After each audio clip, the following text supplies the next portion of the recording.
this budget workshop meeting of the Cabarrus County Commissioners to order today on May 26th. Welcome. It's good to have everybody with us. And we will move right into the business. And I think first item on our agenda is overview of the budget process. And I assume County Manager Downs is going to lead us through that. I'm going to introduce it to you, and then Pam's going to take off, and it's going to be sort of a tag here between Pam and Jonathan and Lundy and Susan and myself. So you're going to get to hear all five of us talk. Good. We'll go ahead and let Pam get started. She's been working really hard on her presentation here, and then we're going to join in and contribute as well as she goes along. So. What's that? So, sorry. Turn it over to Ms. Farrington. She's going to do the first section of the presentation. Okay. Before you have your slide presentation, will also be on the screen. We're going to go over today's agenda and Thursday real quick. So today we'll just give you an overall view of the budget, a little bit of the comparison to last year for FY15 to 16, just some little bits of information that will help you as you delve into your big book, going through it from here forward to make your decision coming up on June 15th. 16th. June 16th, I'm sorry. But today we're going to have an overview of the budget process, and then we're going to have a presentation from the Convention and Visitors Bureau, Economic Development Corporation, Rowan Cabarrus Community College, Cabarrus Health Alliance, and then we'll have some general discussion where you can have more questions and anything else that we need to follow up with. And then we'll recess until Thursday. And on Thursday we'll have our public schools here, Cabarrus County Schools and Kannapolis City. We'll have a special request from Carolina Farm Stewardship Association, which is handling the Lomax Farm. Fire districts will be here. We have currently have 6 fire districts wanting changes in their tax rates. The more general discussion, and then we'll recess to June 1st. And if there's at that time there's a need for further budget discussions, we'll do that at your regular agenda workshop. So that's sort of the outline for the next two days, budget days.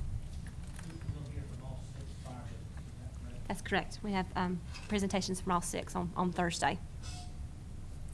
This next screen has all of our fund summaries. The funds listed are our annually appropriated funds. So these are the funds that you will be asked to approve on our regular scheduled June meeting. Each of the budgets are presented with their adopted FY15 and then the proposed budget right now for managers column, their FY16. Showing their dollar changes, and we will have a couple more screens later on to explain some of the changes. Today we're going to focus in on the general fund and a little bit of the health insurance fund today with different slides. But this is just a quick snapshot to show you the budgets and the differences in what last year for FY15 and proposed for 16. One more thing to point out too, this budget, we ran our reports in April. So things have happened since April, and we'll have some discussion later on that shows things that have come up that will be incorporated into final budget if you so wish. But things happen, for example, later on I'm going to tell you about property taxes. We're continually looking to see where's the assessed value, where do they think it's going to be for 16. And so we have 2 changes for those, and I'll explain that a little bit later. Okay, the overall summary is just a couple of general points. Right now, the tax rate is today just to say 70 cents. As it has been in the past few years. The valuation, that's the tax valuation, has changed, went up about 477 million. And like I said, we're going to give you a little bit more information about a little bit later that has went up even more. A penny right now on the tax rate for FY16 is about 1.9 million. So every time if you raise the tax rate or reduce the tax rate, that would be like taking $1.9 million away from your budget or adding to your budget for the penny on the tax rate. All funds that we're going to incorporate into our annually appropriated is $231 million. That's reported there. And there again, the general fund is $218 million currently right now, $218.6 million actually. FTEs, that's our full-time equivalent employees. For adopted FY15, there's 982.89, and proposed for FY16 is 1,044. We'll go into a little bit of detail now on another slide also, explaining that. Okay, in fact, it's on the next slide. Change in FY15, and there's a little bit of verbiage there to explain it, but during the FY15, the board added positions to meet demands. I mean, we had an increase in our building inspection and human services for our economic development, economic services needs there, to keep things current, so we had to add positions. And also, last year we had some reductions that were made for our FY15 budget, but in December, a lot of those positions were reinstated, so this slide incorporates that. So it shows your adopted FY15 and your amended, which was how we caught everything back up in December. So between the amended FY15 and proposed FY16, there's about 31.29 positions that will be added. And then our Human Resource Director will be explaining those positions. Okay, there's our revenues, general fund by revenues, and it also shows you what page is on in your budget book if you, at later time, you want to go back and look at the detail. These are our major categories of revenue by source compared to FY15 and FY16. And just to give you an idea, when you see other taxes, in case you didn't remember, that's our sales tax. And so that's shown on the second line, and it's a $6.4 million increase there from adopted to proposed. On down, the permits and fees are your registered deeds and your building inspections. And then the sales and services are your ambulance, library, recreation fees, deputy reimbursements, our clerk of court fees that we receive for jail fees. And on down, the miscellaneous, when you see that, sometimes you wonder what's the miscellaneous. That's our donation, our sale of capital assets. And then we have the last one is the other financing sources, and it went down $200,000. That's from our lottery proceeds. We had, past couple of years, we had used our lottery funds for debt service, and we had to build up a surplus of that. So 2 or 3 years ago, we used like $7 million towards our debt service. 2014, we used $4 million. 2015, we used $2.2. Currently, we're earning about $2 million. So we're about to the place where we've caught up. So we're going to be earning and spending the same amount each year. So that's $2 million. So we used 2.2, now we're going to use 2 million in the FY16. That's why the decrease of 200,000 went from 2.2 to 2 million. Okay. Next slide is just a generic category for our general fund expenses. Personnel service, operations, and capital outlay with those categories by the dollar change proposed 16 as compared to FY15, and the dollar changes there. Of course, all the details in your big budget book, but this is just a summary. Any questions so far? Okay.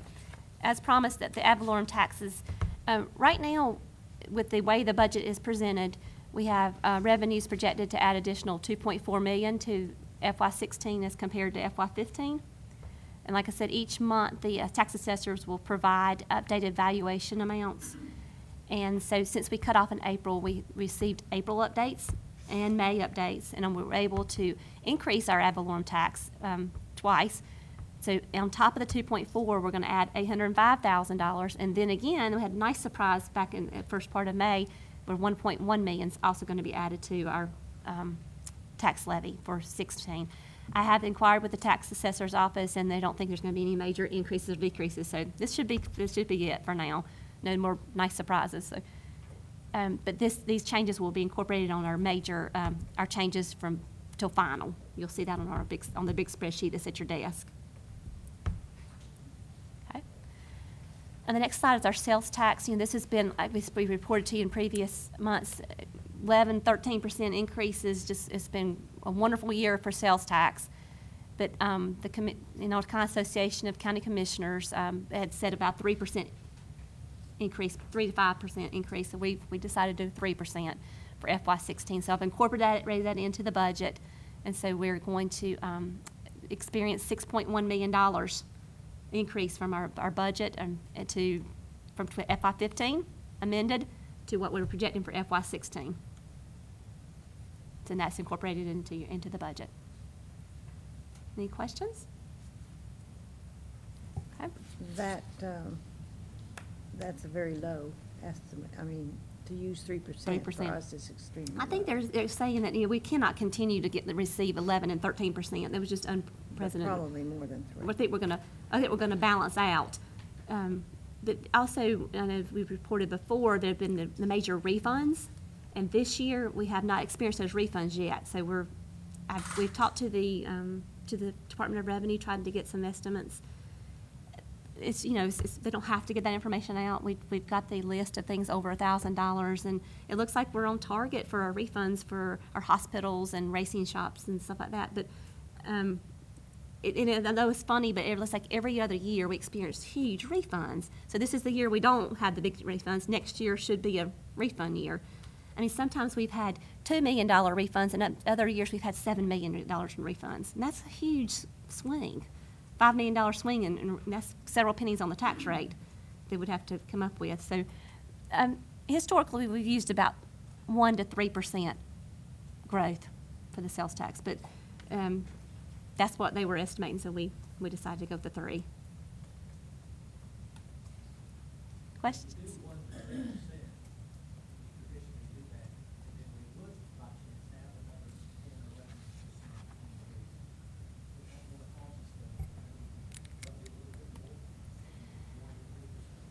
We could, but true, right.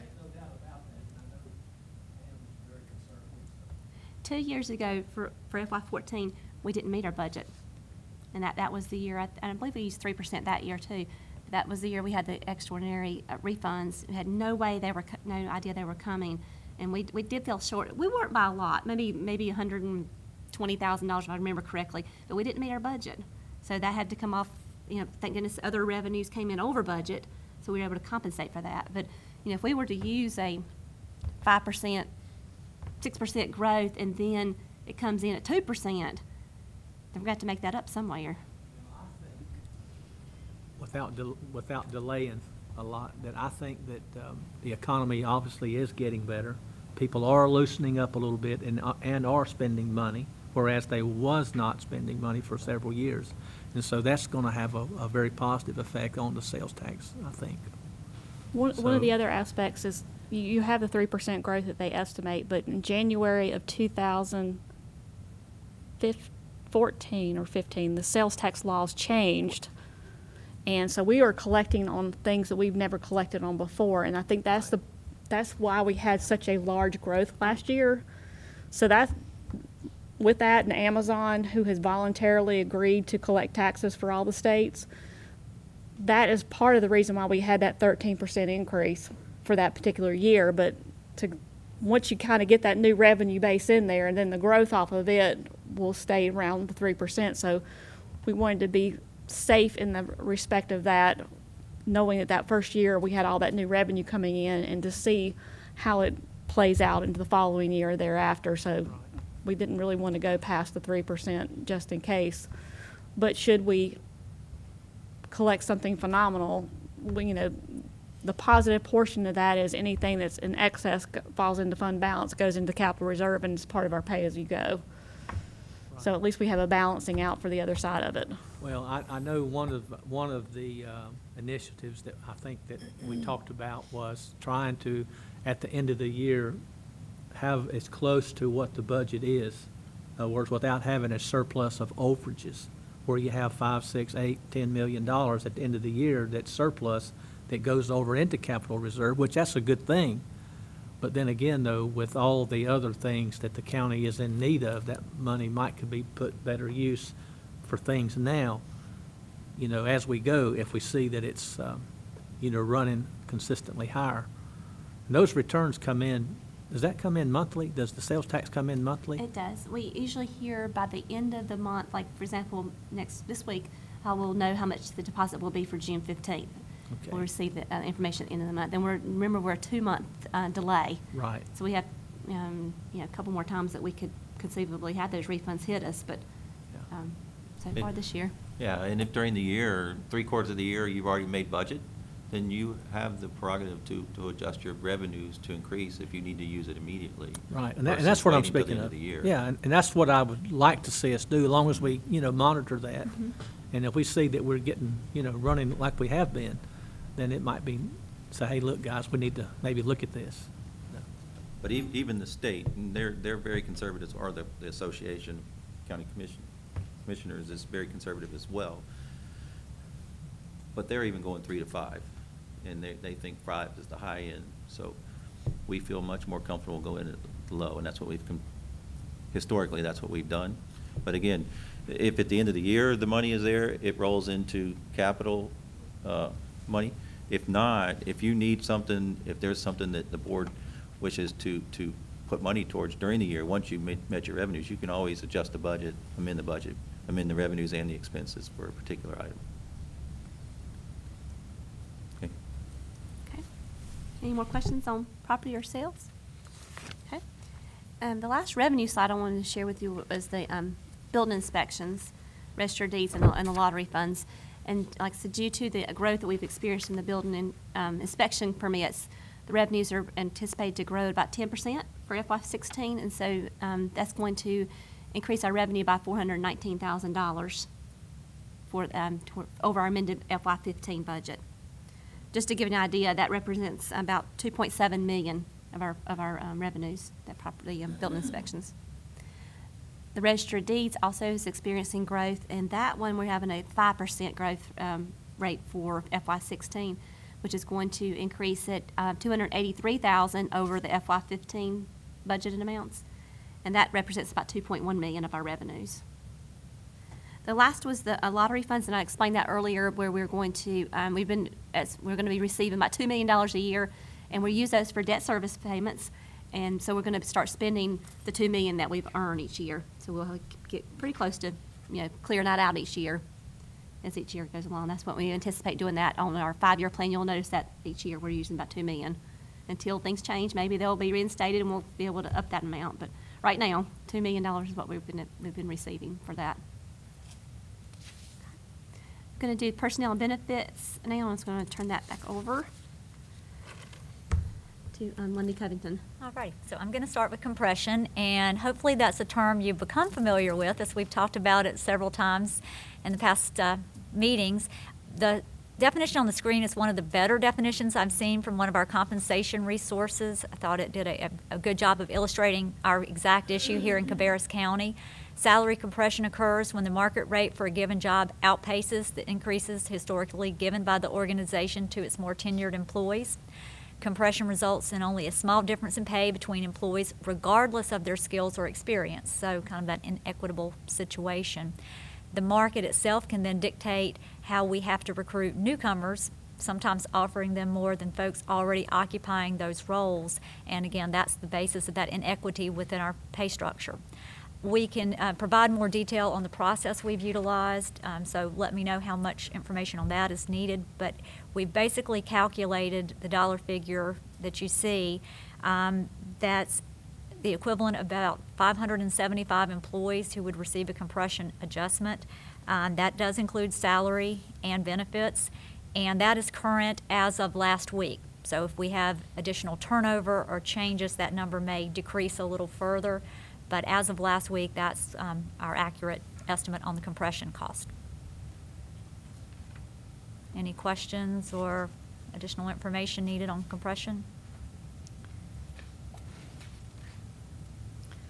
The next slide is quite busy. This is the new position request for next year, and the department heads are here today in case you have any specific questions regarding those positions. There are 35 new positions that have been requested, and then 7 positions that are being deleted due to the divesting of non-emergency, which it nets out to 28 positions with an FTE equivalent of 29.38. So I can go down through them, like the 2 system administrators for the IT department. One is for the Kannapolis City School relationship, and the other is for cybersecurity. The Sheriff's Department has a technology specialist for law enforcement technology, and a digital evidence technician, which was evidence collections for electronic devices, because our crimes are changing. And 1 detective that would be in the training division and do background checks and internal investigations. In the jail, there will be another lieutenant that's been requested for supervisor in the housing of inmates. Once again, code enforcements, the revenues are showing that there are increases in the actual services, so there are 3 more code enforcement officers, 2 full-time, 1 part-time for the demand and services, and then 1 plan reviewer code facilitator, also due to the demand and services, and the revenues will offset those positions. There are a huge thing that's going on with us is that we have 24-hour shifts for our paramedics and our EMS department, and we are converting to a 12-hour shift and also adding a community paramedics program. So that would facilitate the need of 8 new crew chiefs and 6 new paramedics. Then there's 1 specialty services supervisor, and that is over the community paramedic program and also the training division for EMS. In the economic services area, you've all heard of the NC FAST program and the Medicaid and the food stamps. We're proposing 2 more income maintenance caseworker 2s, 2 income maintenance caseworker 3s, and those 3s will also work in quality assurance and training. And then an income maintenance supervisor 3, due to the increase in staff levels, there's a need for another layer of supervisory position. To restore the Friday hours, which was requested of us in December, we need 2 new senior library assistants and 3 library assistants to take care of those needs. And then, of course, there's the divesting of the 7 paramedic positions. And the reason that we have the deletion and the addition of the paramedic positions was because the non-emergency were in one different department code versus the emergency, and it just made it cleaner on our books to clear out the old position numbers and add in the new position numbers. So if you have any specific questions or more details about any of the positions, we have the department heads here to answer any particular questions you may have. I think also to note, Pam, some of those new positions bring in new revenues as well to fund them. I'm not sure if that's on a future slide or not. The ones who work directly with Medicaid, there's a 75% reimbursement related to them. The library positions would not have any funding related to them. One of the systems administrators, the Kannapolis City School ones, will be paid for 100% by Kannapolis City Schools. The code enforcement officers and the plan reviewer will be paid for by inspection fees. The community paramedic program has some grants that we're getting, a local grant from the local hospital, and inquiring in regards to the downtown hospital that there may be some grant funding coming in for them because they're interested in us helping them with those programs. So those are the positions that actually have revenues associated with them.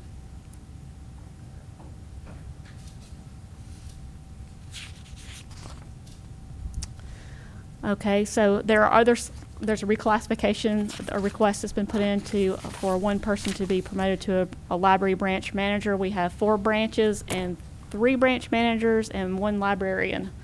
And we decided that we needed to have 4 branch managers and to be equivalent because they're all doing the same job.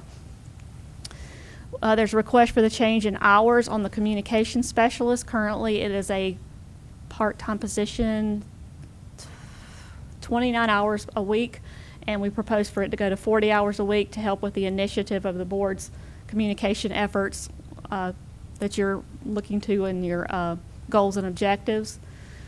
The mail courier would need to have a 0.25% added to their job because you're opening on Fridays. And then there's 2 part-time library assistants that are needed to be full-time in order to accommodate the Friday hours also. So those are the final remaining changes to positions. For the libraries, that will bring 6 full days of operation. Yeah, so Sundays will be the only day that we will not be operating. So the next 2 items, merits and COLA, are straight out of the personnel ordinance. Basically, to start with COLA, our ordinance states that the cost of living allowance will be made at the beginning of each fiscal year based on the CPI or Consumer Price Index increase for the previous calendar year, with the adjustment rounded down to the nearest 0.5%.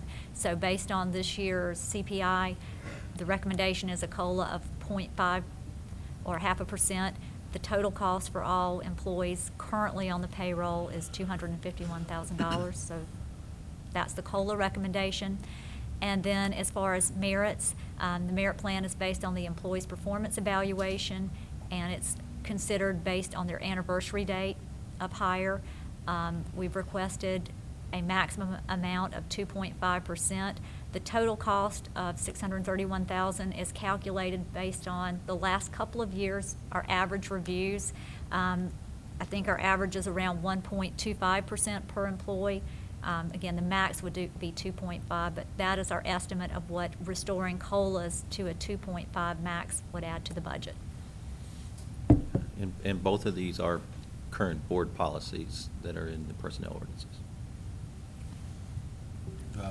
Even though we have policies on both of these, that has been suspended for some period of time, right? It has. Both were suspended this past year. For several years. Well, we've had a COLA or two over the past couple of years, but we've had very few merits, which adds back to that compression Right. issue we were experiencing. And we basically see them as helping out in different ways. There are folks that will be eligible for a COLA, and maybe they won't be eligible for a merit if they've maxed out in their range, for example. So they do kind of address different issues, and we've recommended keeping both in place because they do serve different purposes and will hopefully help increase salaries for multiple people. So this, in essence, is kind of catching up a bit for the downturn in the economy when we did not follow the policy. And that's compression is the same thing, Well, getting it back on an even. Correct. COLA is one thing we really can't catch up with. If we miss that cycle, we're not able. So that's what compression is hoping to do, to kind of catch up. But we're hoping to get back on track so we can be competitive. We're seeing numbers out there from other jurisdictions and what they're hoping to do, and we're in line with what's being recommended by others. So again, we feel it's warranted and ask your approval. Without taking too much time, can you explain or help me understand the merit plan? How the word merit fits there? Who gets it? Does everybody get it? Is it based on performance? Are they, how does that work? It is based on job performance, so there are employees who will not receive any merit increase at all. The merit actually could go from 0.5% up to 2.5%, the average being 1.25. So employees are evaluated every year annually on how well they're doing their job. In years where merit is not available, we just say, good job, keep going. But what this is intended to do is help encourage them to continue that strong performance. It is basically designed to reward your stronger performers. COLA is going to help everyone because that just means, our cost of living is increasing and we want everybody to be able to keep up with the basic cost. Merit is intended to recognize those who are performing at a stronger level and to help them continue to do so. So it will be based on their scores. We've analyzed the data, and whether we've had the merit in place or not, we see that managers are using what we would consider a bell-shaped curve in giving evaluations. We don't see a large number rating people high just to give a merit. We see that it really does map out to what's a typical bell-shaped curve, which is what we would hope for and expect. If you've got the ideal situation where you've got a super duper employee that excels in everything, he gets the 0.5% COLA, and then he gets the maximum 2.5% merit. So he could possibly get 3%, he or she, 3% that year. It's possible. Again, given our numbers and given how tough our rating scale is, we see very few people who hit that 2.5%. It would be few on the merit side who are going to score at that level. Right. But it's possible. And then We you've may have a got few. the, I guess, the average person out there would probably just get the 0.5% COLA and maybe not even a merit at all. Is that possible? Maybe not. You have to be with us a year before you're even considered for, The the merit. merit adjustment. Okay. So somebody who's in that average range, again, if 1.25 is the average, they may be getting less than 2% total, and that's considering both their merit and their COLA adjustment. But now the 1.25, is that a combination of the merit and COLA together or just merit? Just merit. Okay. That's just merit. Thanks.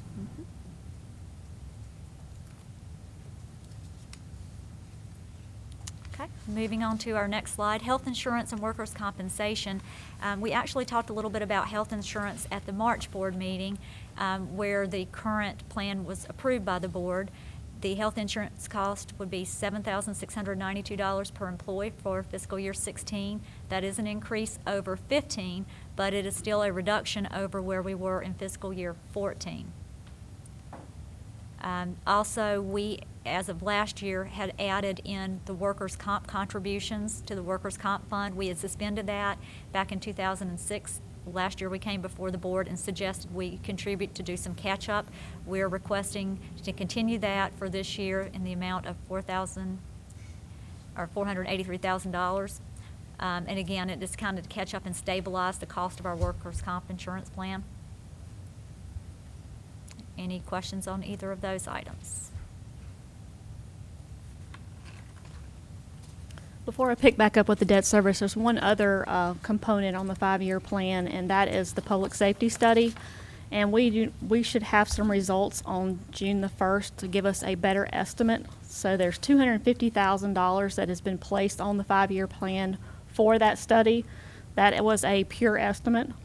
And we will have more data hopefully on June the 1st to be able to present to the board to see how you want to go about that as to what the total cost of that plan may be, and do we want to phase it in, or do we want to totally fund it at that point in time. So I just want to let you know that there'll be more information coming on that particular plan. This section is the debt service changes, and of course every year as you pay off your make debt payments to your, like on your home mortgage, as we do for our debt. And this particular year, we also had the refunding. We had a reduction of $1.9 million, $1,967,948 in our debt service payments. However, we also had the qualified school construction bonds. We are beginning our first principal payment in 2016 of $1,330,000, and that will continue until FY 2026. We also had proposed to go ahead and issue the debt for the Mount Pleasant Middle School, and we have put in a $1 million interest payment that would be necessary should the debt be issued earlier than March of 2016, as where we propose to do the remainder of the debt. So that flexibility has been put into the budget for the board to be able to make that decision if they want to go ahead and fund that debt early. Education is one of our largest sections of the budget, and one of the most confusing sections because we have two different school districts. So I will try to go through this. This is a summary, and you can refer back to your budget books, 311 through 319. But the total increase for current expense is around $3,120,020 when you're comparing it to the amended budget. As we go through each budget year, there's state things that are adopted, and they don't get adopted until after we adopt our budget, so we'll end up modifying our budget in July and August, and we typically place money in contingency for those particular items, which are usually salaries from the state level. Our capital is a decrease of $1,008,549. However, we had some one-time capital projects that were funded during 2015 that was above and beyond our normal capital. Debt service is a net increase of $938,000 between the principal and interest that was paid off and the new QSCABs that are being added. Our county technology, our IT department runs the servers downstairs, and we keep this cost inclusive of in here to show that we're spending $84,000 on education, even though it doesn't get combined with their current expense. We locate it in here so that the board will understand that for the server and the backup, that these costs are related to education and not to the regular operations of the county departments. And then we also want to keep you updated with our school nurses. We have a $253,491 increase requested this year, and the Health Alliance will be going over that when they come in to do their presentation this afternoon. Each school has its each individual sheets, so this is for Cabarrus County schools, and the April projection was for there to be 31,208 new students. That is the state projection, does not include any charter school students.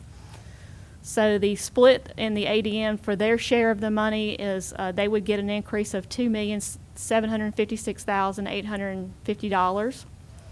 Would be their current expense increase. One of the major items that you'll see on there is technology for $1 million. That adds in phase 2 of their computer replacement. And then under current expense, there are a lot of requests in there that will be transferred over to contingency. A large portion of that would have been the funding for the DMV replacement, which we know that the House has, not the DMV, the driver's education, I'm so sorry, the driver's education programs, which the House has got in their budget, so we will be waiting to see what actually gets adopted. But these are the numbers prior to us making a final adjustment to transfer money to contingency, waiting on the state budget.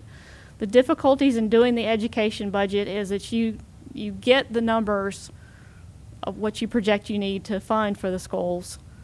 By the time you get that put into the budget, you don't have the new allocation on how the ADM split is. So this budget that you're looking at right now is done on last year's ADM split.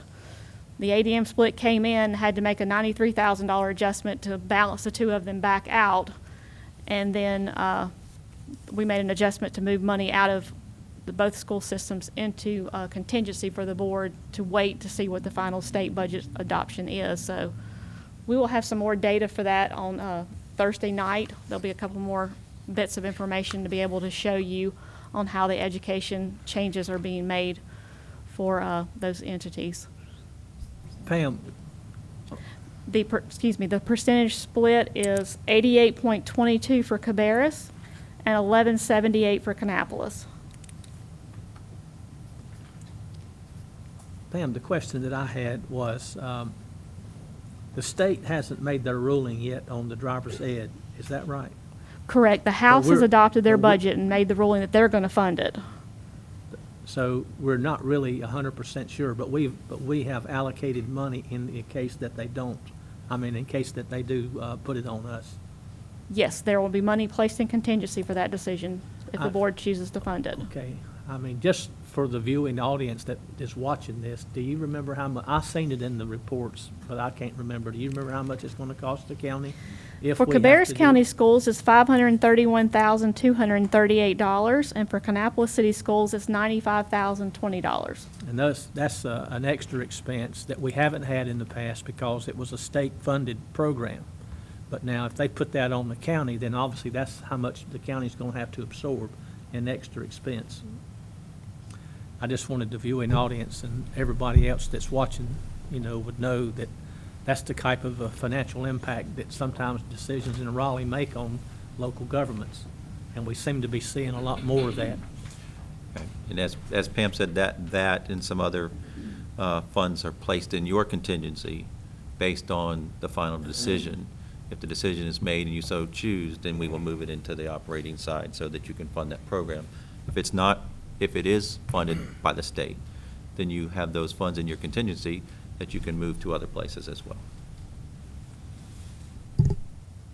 The next slide would be representative of Kannapolis City Schools, and their increases would be primarily in the technology area. They do the same computer replacement program, and they had $150,000 for it, and they specifically asked for another $150,000 to be able to continue their program, and then they have their driver's educations in that $143,064 that requested is up there. So you can see the details also on 311 through 317. And the next slide is the community college. They came in and did a presentation to us, and their current expense request increase was $242,602, and we have funded that request. They will also have the same situation as both school districts will, that there will be state-approved salary increases for local positions, and theirs is roughly $6,300, and that will be waiting for the state budget to be adopted to be a final change also.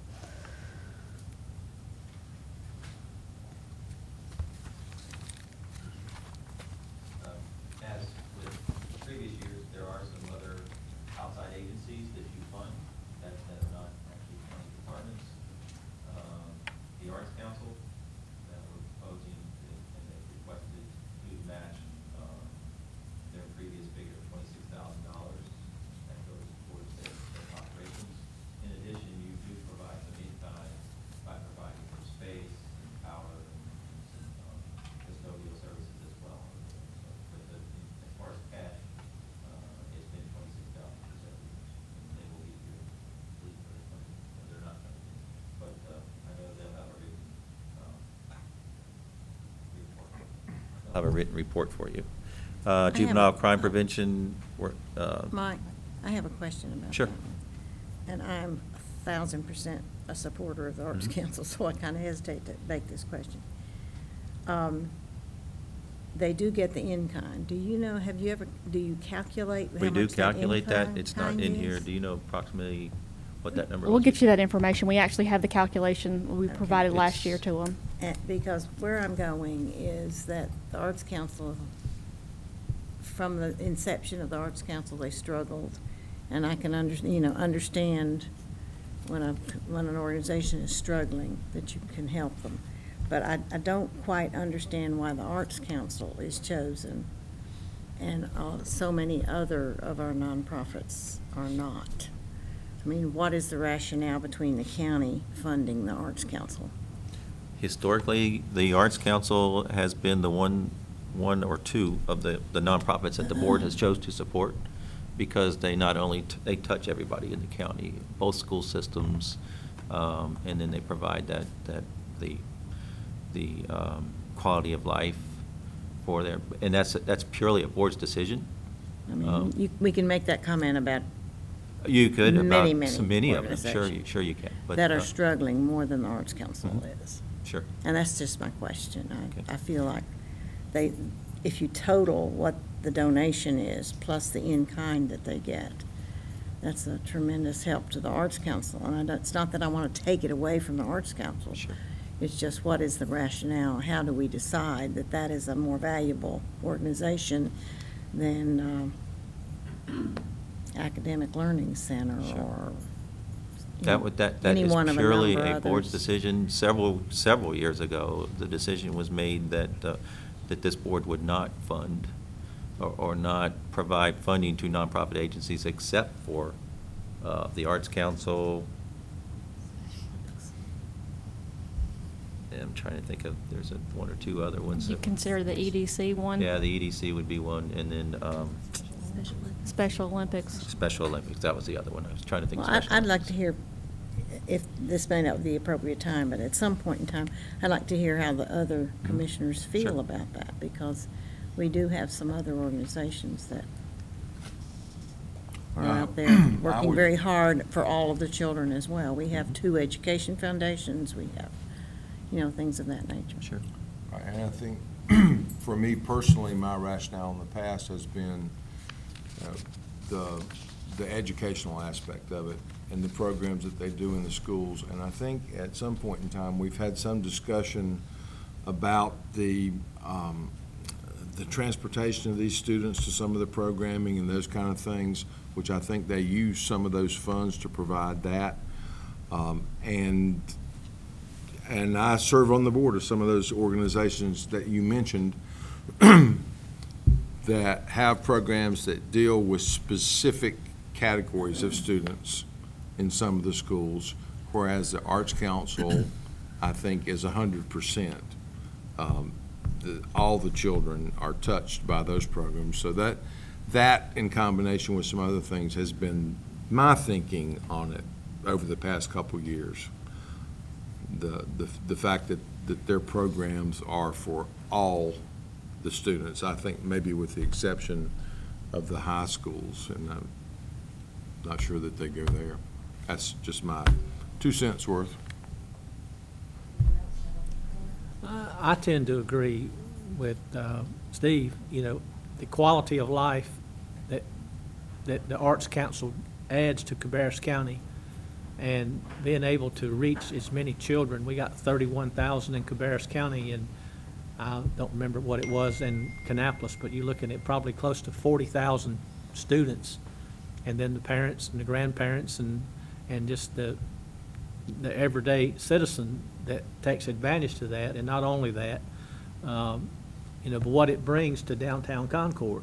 I don't know if the city of Concord, does anybody know if they have a line item budget for the Arts Council? If they don't, they do need to, because it does bring a lot to the city of Concord. I think it helps with the revitalization of downtown, and we can all see with the restaurants and all the things going on downtown, it definitely has added to that. And so I'm a full supporter of the Arts Council, and I do agree also with Ms. Minot on the other nonprofit entities. But I don't know of any other nonprofit entity that I can think of right offhand that reaches as many people and touches as many lives as the Cabarrus Arts Council does. And so I'm in full support of it and hope we can always support them as long as we can manage to do it. Okay, any other questions, comments? Good. The Juvenile Crime Prevention, the JCPC Council, that we're matching as revised last year at $295,111. The Forestry Service, they've proposed an increase of $1,700 for various operational expenses, salary, benefits, and some other equipment, I believe it was. The Fire District sales tax is projected, just as our sales tax is to increase. Again, this is based on, this is an additional revenue that they receive over and above their property tax or their fire tax district. Because we are an ad valorem county, and based on that, they receive a portion of the sales tax.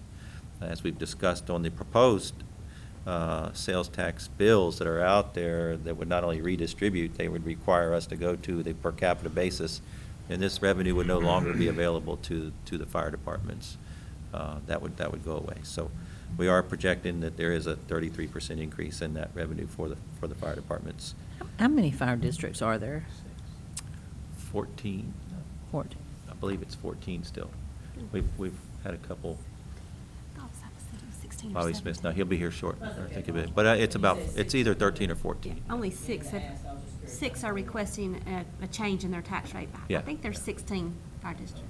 If I remember correctly. The obligation to the city of Kannapolis, that is the tax increment financing that the board joined along with the city in relationship to infrastructure needs in and around the research campus. The Carolina Farm Stewards Association, or the Lomax Farm, you currently reinstated at a level of $25,000. They will be making a presentation Thursday night, I believe, to talk to you again, to give you an update of their progress, both on the site and as well as fundraising, and I believe they're going to have another proposal for you as well. Economic Development Corporation will be presenting later on this evening. You reinstated their funds this current year at $242,000 in anticipation that they were working on their strategic plan, and they have done so. Patrick Coughlin, their executive director, CEO, will be here this afternoon to talk about that strategic plan, and they are requesting an increase of $158,000 for a total of $400,000. The Cabarrus Health Alliance, this funding includes their school nurses. They have requested an increase of $297,956, I believe, or actually it's $327,600. Break that down. That's to close a little bit of a small funding gap of $113,000 from FY16 or FY15. That will also fund 7 additional work days for the school nurses to match the school calendar. It will include FY16 merit increases, as well as that's increases to salary and benefits. It's also sharing in a new position. It's a preparedness coordinator, whereas we will pay a portion, and Rowan County will actually team with us on this position here to allow them right now, as far as preparing for hazardous incidents, for major incidences out there. They're having to share those planning and training duties throughout the staff, and it's really, they're concerned that they're missing something, so they're requesting a coordinator or a leader in that particular field to work along with the counties and the city's emergency management coordinators. So we thought we were going to be paying the entire amount, but Rowan County has stepped up and offered as well. So we will be sharing, I think it's, what's the hourly breakdown? We get 3 days and they 3 get days. 2. 3 days and 2, and that's going to be your typical average there. It may, depending on the week or depending on training, if we're training together, then we would both have the advantage of that position. Veterinarian services, we're proposing no change. And that veterinarian services, that's the Pay It Forward. Is that correct? Yes. Yeah. That program got started up, you funded it in January of this year, and the contract process ended at the end of April, and we have turned in our first invoice to, I think it was 3 animals that were Yeah. spayed since the process got started, so they've only been started like 2 weeks into it. Okay. And Cardinal Innovations Healthcare, as you know, you contract with them for mental health services, and we're proposing to keep that at the same amount. And then Special Olympics at 55,930, we're proposing to keep that at the same level. However, if you remember in the past, sometimes when we kept it level, that the individual, the director there, their salary would be changed, so we'd have to go back and change the contract all the time. This last revision of the contract allows for that variable, for that salary to go up without having to go back, and then we would just adjust that number accordingly. So this is for the director and a small amount of operational expense or administrative expenses. And then the rest of that, they raise as a nonprofit agency. They raise those operational funds. On that obligation to the city of Kannapolis, and also this might be for these two folks who weren't involved in that Mhm. several years ago. If my recollection is correct, we agreed we would do the 50/50 from the increase in the value of the properties within that district. That Is is that correct. correct? Yes, ma'am. So this means they have been rising in value. I think we said if they don't rise sufficiently, that we would not. That's correct. What it is Kannapolis They might want to took know on the what debt. that was all about. Kannapolis took on the entire debt in their name. This board voted to participate in that debt up to 50% of the payment. And we would use the revenues from that increased tax value.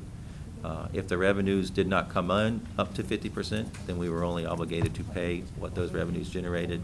However, Susan, Pam, I think the revenues have actually They have outweighed. outgrown That's the actual good. payment itself, Yeah. so. If I could get your report and Because there was a time that people were worried that it wasn't going to That it wasn't going to, happen. and it has. Good. Yes, ma'am.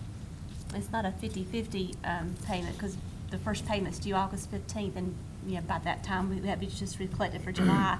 There's never enough to make that half a payment. We send them what we've collected, and then we catch it up in February, up to the 50% for the whole year, but they do have to make semi-annual payments. Right. But we only have to give what we've collected, and like I said, up to the 50% of the debt service for the whole year. So, And now that Kannapolis has bought downtown, if downtown was taxable, it was in the TIF district, and that could change the revenue stream on that That project. It will have an impact, That will but have their an intentions are impact. not to be property owners very long. They want to flip that as quickly as Yeah. possible, so. Yeah, and I'm glad you asked that We question. want them to do that, too. I said, Um, we want them to flip it, too. Yes, ma'am. That's right. So we have actually received additional revenues over and above what we have spent on that. So we've had a net gain in that process. Is that correct? We have, yes. Yeah, I can get and- the dollar amounts for you off top of my head, I can't tell you. Yeah, but- I'll Right. get that to you Thursday night. Other item, Juvenile Crime Prevention Council, that $295,000, that does not actually come out of our county funds. That is money that we are reimbursed for. Is that correct? That's correct, because this does not include we pay half the salary for our JCPC administrative person. So this $295,000, it does not include that portion. This is just the portion of money that we're receiving in and sending out to the agencies who provide the services for the juveniles. Right, so it's just a It is. straight It's a- pass-through for in and out. us. No actual expense of county funds. On Special Olympics, so that's a school system employee? That is a school So system employee. The increase would be if the legislature passes a That's correct. cost of living increase for school system employees, and that would be, which is right now 2%. proposed at 2% of it. 2, I thought it was 3. Two. 2. So that would hit it. Yes, ma'am. Okay, that would be the only, that's what you're talking about, you're waiting to hear. Yes, ma'am.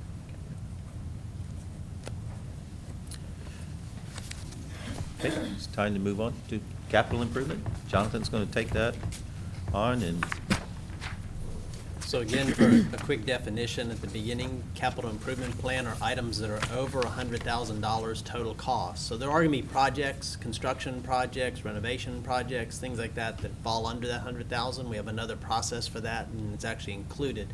Most of those are included in the infrastructure and asset management budget. Those go through just as much analysis and ranking.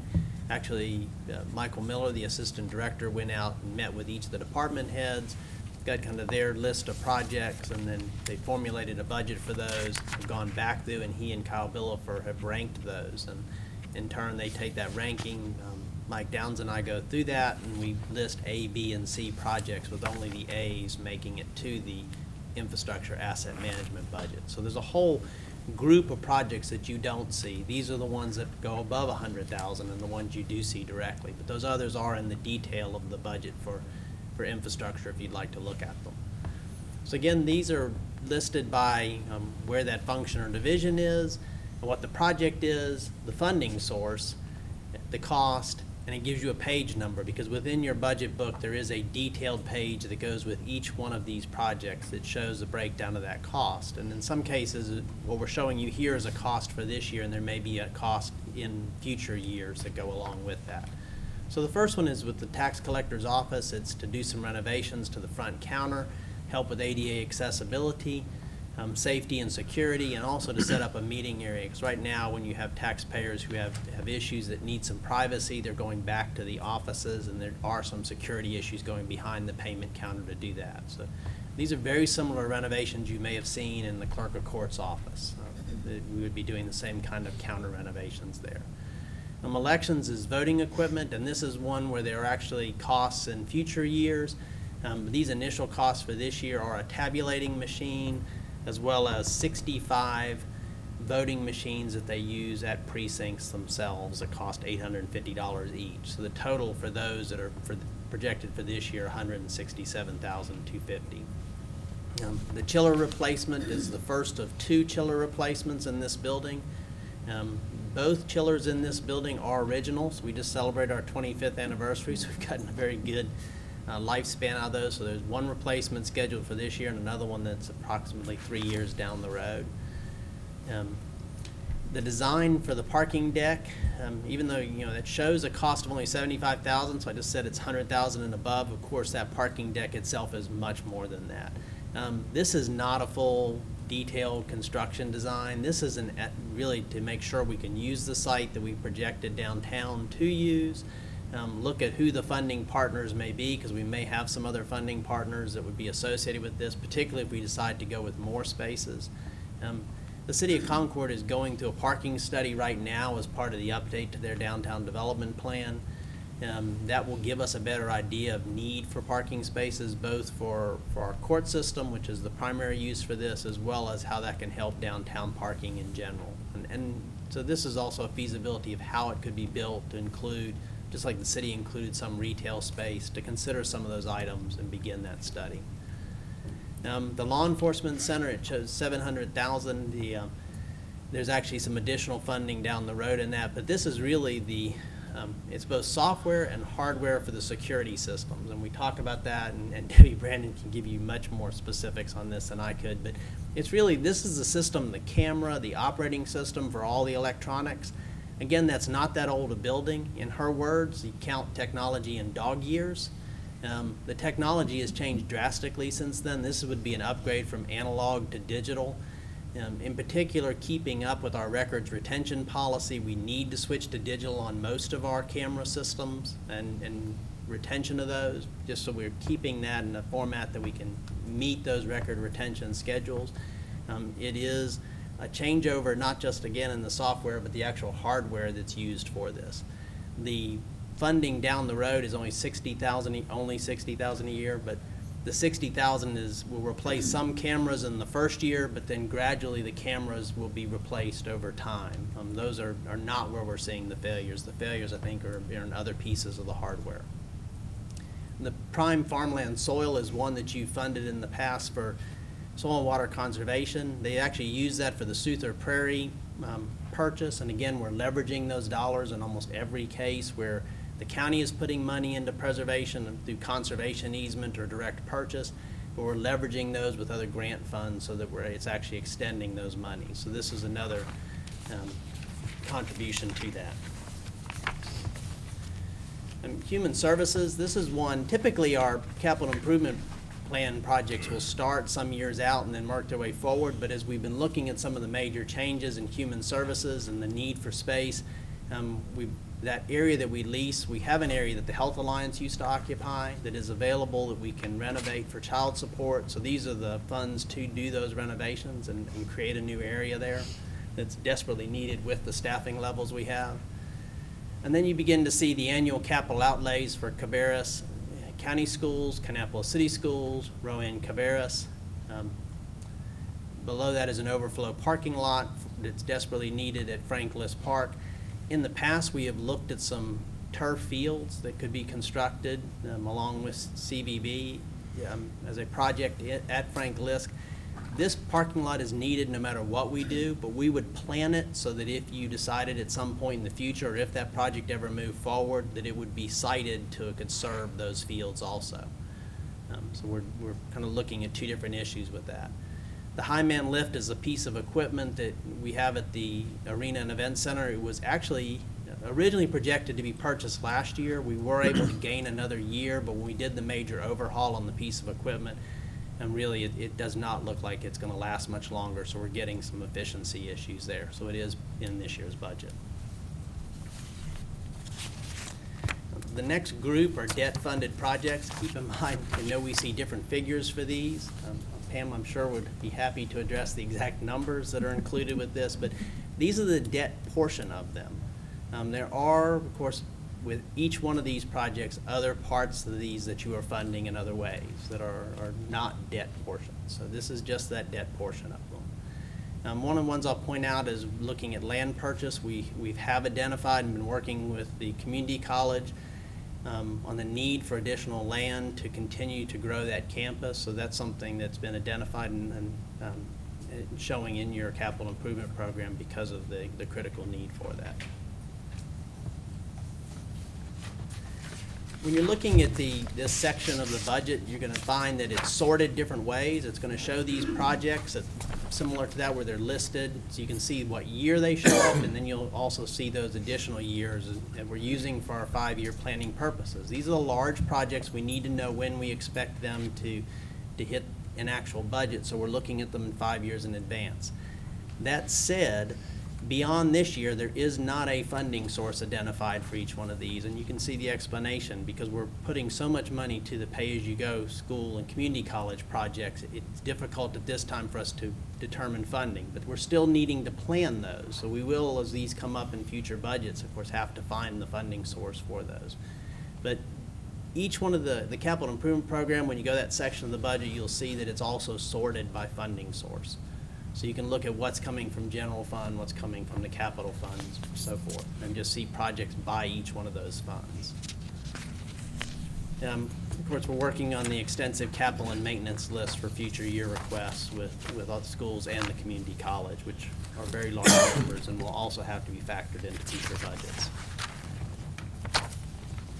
Okay, as Susan mentioned earlier, Ms. Barrington, the final budget changes, there have been several of those that have been made. If you will open up your book to the 5-year plan section, I think it's all the way to the very back. You have a 5-year plan that has been going up to 2016, and it has a first and second column, and it comes to a total. It's the second page in the 5-year section. We've incorporated the final budget changes on that plan so that you can see what it has done to the actual FY16 budget. And at your desk is a list of all the final budget changes. I will quickly go over those for you. Wrong book, sorry.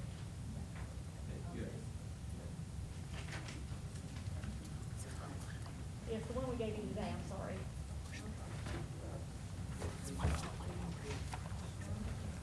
And it's the second 5-year plan.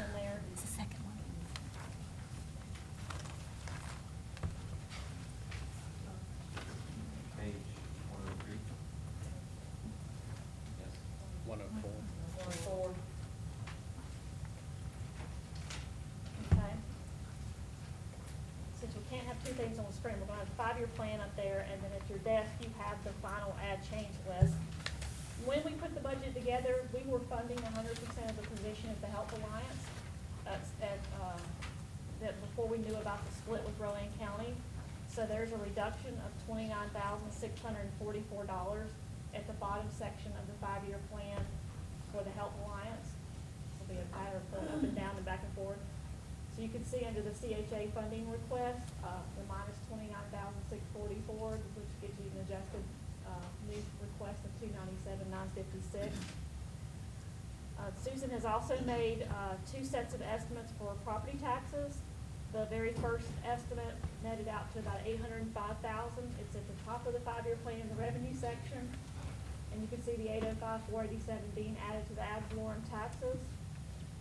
The HCCBG funding, that is something that has been added onto there, and it is in the miscellaneous revenues and the miscellaneous operating costs. It's kind of buried in there, so you really can't see that one. We had information from our warehouse lease that the rent had gone up, and we needed to add $1,200 to that particular funding line item. When we were auditing the school section, we found out that the money for the servers for Kannapolis and Cabarrus County schools were left out, so we had to come back and place those into the budget, and they're in the other operating cost line item. There were 3 positions that needed to be eliminated in the library's departments through the allocation and how things were done in reference to part-time, full-time. Some of those were left behind in those changes. The next set of changes were for current expense. Once we got the actual ADM split, we needed to add $96,956 to Kannapolis and reduce Cabarrus by $7,110. We had a second estimate, a little over $1 million for revenue increases in the property taxes. The next 3 items were a reduction from Cabarrus County Schools and Kannapolis City Schools totaling $806,746 to move the driver's education and the state funding positions to contingency pending the vote of the state budget. When Lundy and I worked on the compression and did an evaluation from the original 600 employees that were on the plan and those who have terminated since then or some kind of other adjustment, we made a $64,600 reduction in the compression numbers, which you can see up there as the first line item on their expenditures. And when we were balancing the budget, we had $268,045 that was unallocated that I placed into a line item at the very bottom of the 5-year plan. Go up a little bit, down then. I'm saying it backwards, I'm sorry. It said capital improvements, general fund, and to make it easier on the board, I just reduced it out of there. So we have unallocated funds of $2,154,160 that have not been placed for any particular purpose in this budget process. We as a staff would recommend, if possible, as much of that, if it's to be allocated to be used for one-time projects, pending the outcome of the sales tax distribution change at the state level, so that we can use that money for projects this year, but in case we need it for next year, if there's some kind of change in sales tax allocation, it will not be as a detrimental effect to us. So those monies will be available for determination.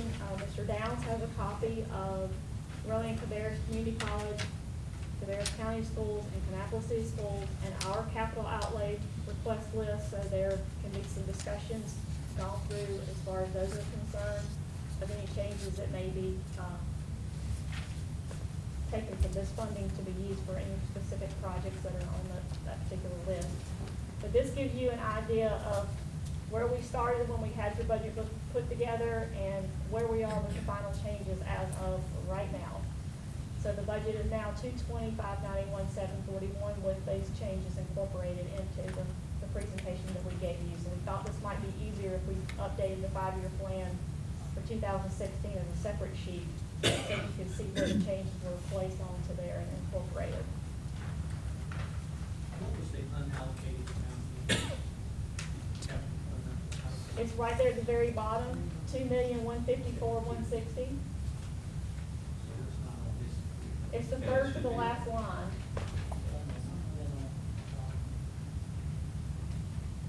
Are you on the first 5-year plan or the second one? Page 104. Page 104.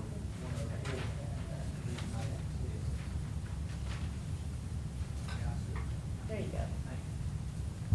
So all the adjustments that Susan was working with the tax area, that was like $1.9 million worth of increased revenues that are unallocated at this point. That makes up the bulk of that $2,154,000, and there were a couple other reductions in expenditures that helped bring it over the top. So the budget we have proposed, all the funding is allocated excluding that amount of money, and the documentation is inside of your book, aside from the final change list that I've left at your table for you, so you will be able to review. And that is basically our presentation. We wanted to spend most of our time on 2016. We've done a lot of historical information for you at the board retreat in January. We've also included the other 4 years in the 5-year plan.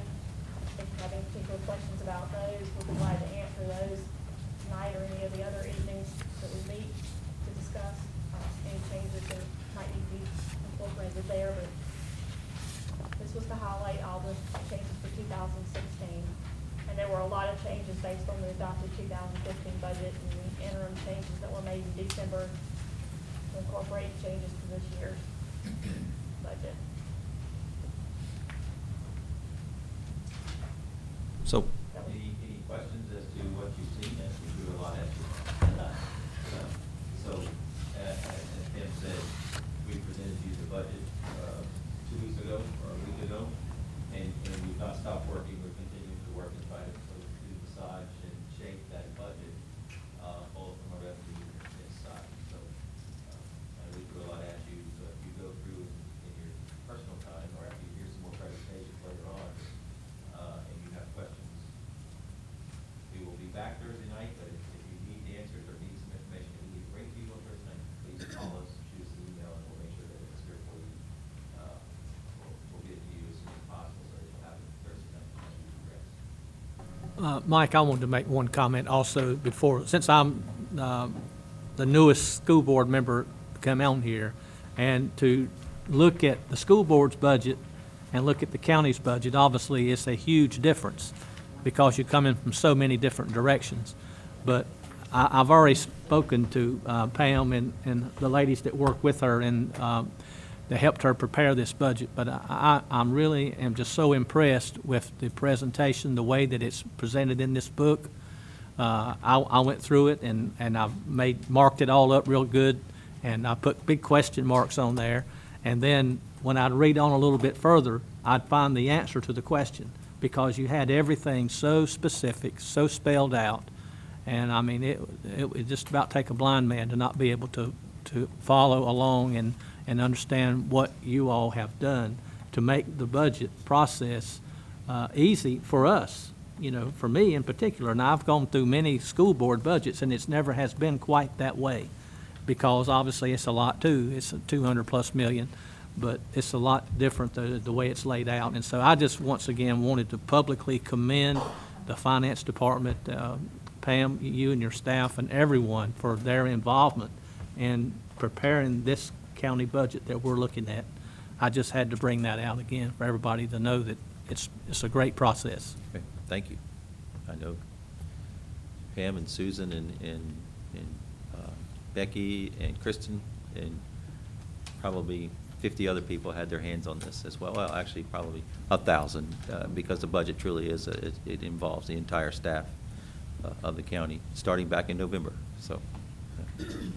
And we appreciate those comments. And Susan's taken over the finance realms, and with this year, as far as the budget's concerned, this is her first budget. And if Kristen and Becky would stand up at least, these are our 2 budget analysts. They're the ones who put this book together. They're the ones who did the nitpicky write-ups and everything else, so I can commend them for this. And this is, Becky's been here for a while in and out of budget, but this is Kristen's first year too, so we appreciate all the hard work they did getting it together, and all the department heads. And like Mike said, it takes all of us to get it done, but the department heads are a vital portion of how we get this going and matching your goals and your objectives and meeting those needs. I didn't even find any misspelled words, not even one. I was looking, but I didn't even find one.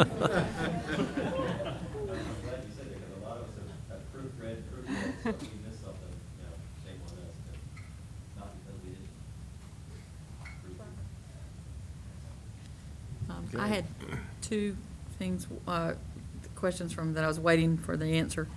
One was about the sales tax legislation, so you answered that question. And then concerning the rest of that money, when will we have a discussion? We can, well, we'll have. I mean, when are you discussion scheduled? tonight, we'll have business Thursday, and then ultimately on the 1st, I think, after you've heard all the presentations. Are you gonna, she mentioned that there's a list of different projects. Are we gonna go into detail on? We can, I'm just the asking schools what the have plan submitted was. their budgets, as well, so you can see what we have proposed to fund, and then their long list of needs as well, capital. So we can make recommendations, or we can, you've got the entire list, I believe they've got the entire list. If you don't have it, we can give you No, the I've entire just list. gathered those lists from everybody. Okay. Cabarrus County Schools list will actually be in their budget presentation. Kannapolis's will be separate, and Rowan Cabarrus's is separate. And then we'll have ours accumulated outside of what we have. I think most of ours might be in the CIP, but we'll double check and make sure we have our list prepared for other county projects. But you do have a presentation from the Carolina Farm Stewardship on Thursday asking for requests, and it has not been incorporated into the budget, so that would be another potential option there. Well, I'm sure that there are more requests than this $2 million can fund. Absolutely. To say the least, but I didn't know when that was going to be scheduled, so. Yeah, I If mean, we have time on Thursday and we have the information, it would probably Sure.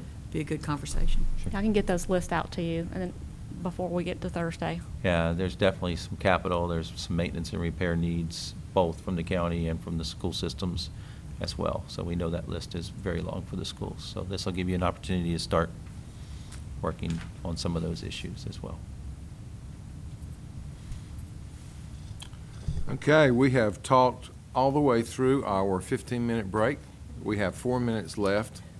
So if we can add 5 minutes to that and say a 9-minute break, that will give, the CVB has a large contingency here, and they probably require additional time to set up their presentation. So we will come back at 35 after 5. We are happy to welcome Donna Carpenter and the folks from the CVB this afternoon, so we're going to turn the floor over to you. Thank you, and I'm going to turn it over to Mr. Ray Soporowski with the mall, and he is our board chair. Well, good evening, and thank you for the opportunity to be here tonight. I'm Ray Soporowski. I'm the general manager of Concord Mills, but I'm also the chairman of the Cabarrus CVB. This is my second term, and I just would like to say a couple things. Number one is Donna has a very outstanding staff. They work hard, but I'll tell you what, they are truly dedicated to increasing the tourism base of this county. And without their efforts, I don't think we would be here where we are today. I mean, they have done a great job. The other thing I'd like to say is that it's a very diverse group, our board. We have people from the county, people from the city, hoteliers, the Speedway, Concord Mills. So we have a very diverse crowd.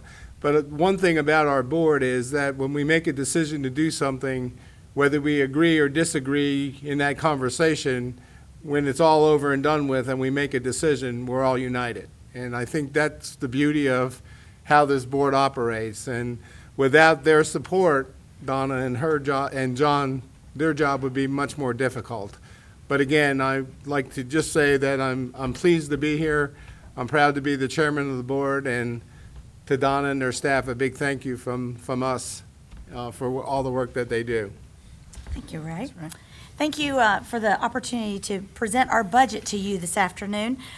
First, I'd like to introduce our management team that is here. Of course, you know John, and if you all just will stand up. Mike Applegate, who is our Senior VP of Sales and Services, and Gail Love Lee, who is in charge of Partnership and Visitor Services, and Mike Bonofsky, who is our Senior VP of Marketing and Communications. So, and then John, who's, John. Our numbers guy, John. So anyway, I always like to preface our time with you all by saying that you can sit back and relax. We're not here to ask you for any money. We're here to actually explain to you how much money we're generating for the county and for the citizens here in this community. As you're aware, I always like to say this, that we are funded by occupancy tax, and that tax is paid by the visitor. And if you look at these numbers provided to us in August each year, they're up here, but they're also, you have a little laminated card at your place. If you look at these numbers, and these are provided to us each August by the State Division of Tourism, and we give you this on a little card so that you can kind of keep this with you and be champions and cheerleaders of the tourism industry for us, and talking about how many jobs are created here in Cabarrus County by tourism, and that is 3,900 jobs. We produce $80 million in payroll. We've created $6.51 million in local tax revenues. And it goes on and on. There's lots of statistics on here, and all of this information can be found on our business website, which is www.cabcocvb.com. So we encourage you at any time, if you want to know our research information, anything that we do at the CVB, to go to that website, and it's there. If you can't find what you're looking for, feel free to give us a call, and we'll be glad to help you out. I want to share a few of our big pieces of business that the sales team landed and or hosted this past year, the current year that we're in. We had Tough Mudder with over 1,500 room nights, American Wine Society with approximately 1,000 room nights, and the one that we've been working on for about a year, and as our team works on pieces of business, it's not instant. It takes a lot of work and a lot of effort trying to pick the right date that works with the hotel. In this case, for this particular event that I'm getting ready to tell you about, working and getting the Speedway on board and logistics and everything that go along with that. We've been working on this for about a year, and we're happy to announce that the early Ford V8 will be coming to us next month, and that is an approximately 1,000 room nights is what we're anticipating for that group. In another department, our marketing and communications department, there's always a lot of exciting and fun things to talk about, but a few of our big successes in this department were, we're on target to have over 150,000 website hits this year, and 85% of those are new visitors. That's very, very exciting for us. Year to date, we have handed out over 135,000 destination guides, and you have one of those at your place. They're very successful. The visitor loves those, as well as our local residents. They can use that to take their friends and family and figure out what else there is to see and do here in the county. On the communications front, there's so much I could talk about, but we're going to try to keep it as short as we possibly can this evening. But I wanted to share a couple of stories with you. Julie Henson, who is our communications manager, she attends media missions and media trade shows, as well as she hosts bloggers and travel writers on FAM trips, which is a familiarization trip to our county. And she does this in hopes of securing stories and media, free media attention. And she hosted a fine young lady by the name of Sherry Haig from the Toronto Star, and that's Canada's largest newspaper. And she hosted her during the Bank of America 500. And Sherry wrote a story called Motorsports to Moonshine, and it ran on the front page of the travel section of this publication. And it has a readership of 1.3 million. That's huge. It had a combined media value of $92,000, and all we paid for was her way here and her overnight and the fun things she did at the Speedway. So we have a million of those stories to tell. We'd be happy to provide you with a copy of any of these stories that you'd like. If you want to know all the rest of them, let us know. We'd be happy to share those with you. And last but certainly not least is our Partnership and Visitor Services Department. This is where we say the rubber meets the road. It's the one-on-one interaction that we have with our visitor and our stakeholders to provide an excellent experience for them while they're here. And we expect to service nearly 4,500 visitors in the Visitor Center by the end of next month, which is up from 3,156 from last year. So we're glad to say that those numbers continue to increase, and we were able to convince visitors who come into the Visitor Center to spend another night. We give them things to do. We sell them tickets to Sea Life and different tours. So that's pretty awesome. One of our other accomplishments of the Partnership Department just happened over a week ago, and that was Fan Fest and Haulers on Union, which was a hauler parade kicking off our 2 weeks of May race weeks. So since we're talking about race weeks, I handed you all one of our hats. These are one of the giveaways that we gave away at the races this week, and they were highly, highly popular. If you could flip to the next slide, you'll see, if you can put that up. This is a photo of not a young gentleman, but a gentleman with our tire hat on. So we have a whole new set of no tread heads out there. And this is just one of the pictures. Everyone was wearing them. How many did we purchase? Do you remember, Mike? How many did we give away? About 3,000 of these at the racetrack. This just happened to make the Charlotte Observer, so it was in the paper, and I got a lot of emails saying, congratulations, we see you're wearing Racing Lives hats. So we hope you will wear yours proudly. They make a great sun visor when you're outside, so we hope you do that.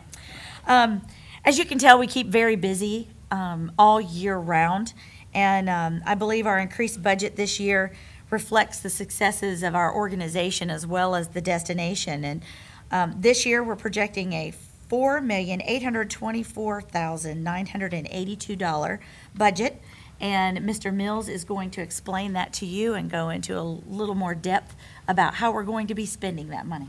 Awesome. Well, like Donna said, it's been a phenomenal year that we've had, and when you look at hotel performance, they kind of track themselves on a calendar basis, where obviously we're looking at things from a fiscal basis. But in 2014, from a calendar perspective, we actually had over 632,000 room nights that were sold within the county, which is 11% increase over the previous year. Then when you look at state comparisons and national comparisons, that's by far outpacing what you're seeing around the state. When you take a look at average daily rate, which is another component of how hotel revenue is doing, it was up about 4%. So you take the 11% just in increased demand, and you take 4% in rate, the hotels overall saw an increase of 15% over 2013. So that was amazing. In this first quarter, January, February, March of this year already, we're as well continuing that pace. We're about 15% over 2014. So it really started about November 13. We just started seeing these double-digit comps coming through, and everybody always likes to say, what is it coming from? Where are you getting all this business? And the best thing about our destination is our visitor segment is really divided into three different parts. We have your group meeting, convention type, typical things you'd see at Embassy Suites. We have a lot of business travel during the week that you will see in a lot of the limited service properties around the destination. And then a lot of leisure people that are here. Obviously, if it's Great Wolf Lodge, they're here on vacation or visiting family and friends.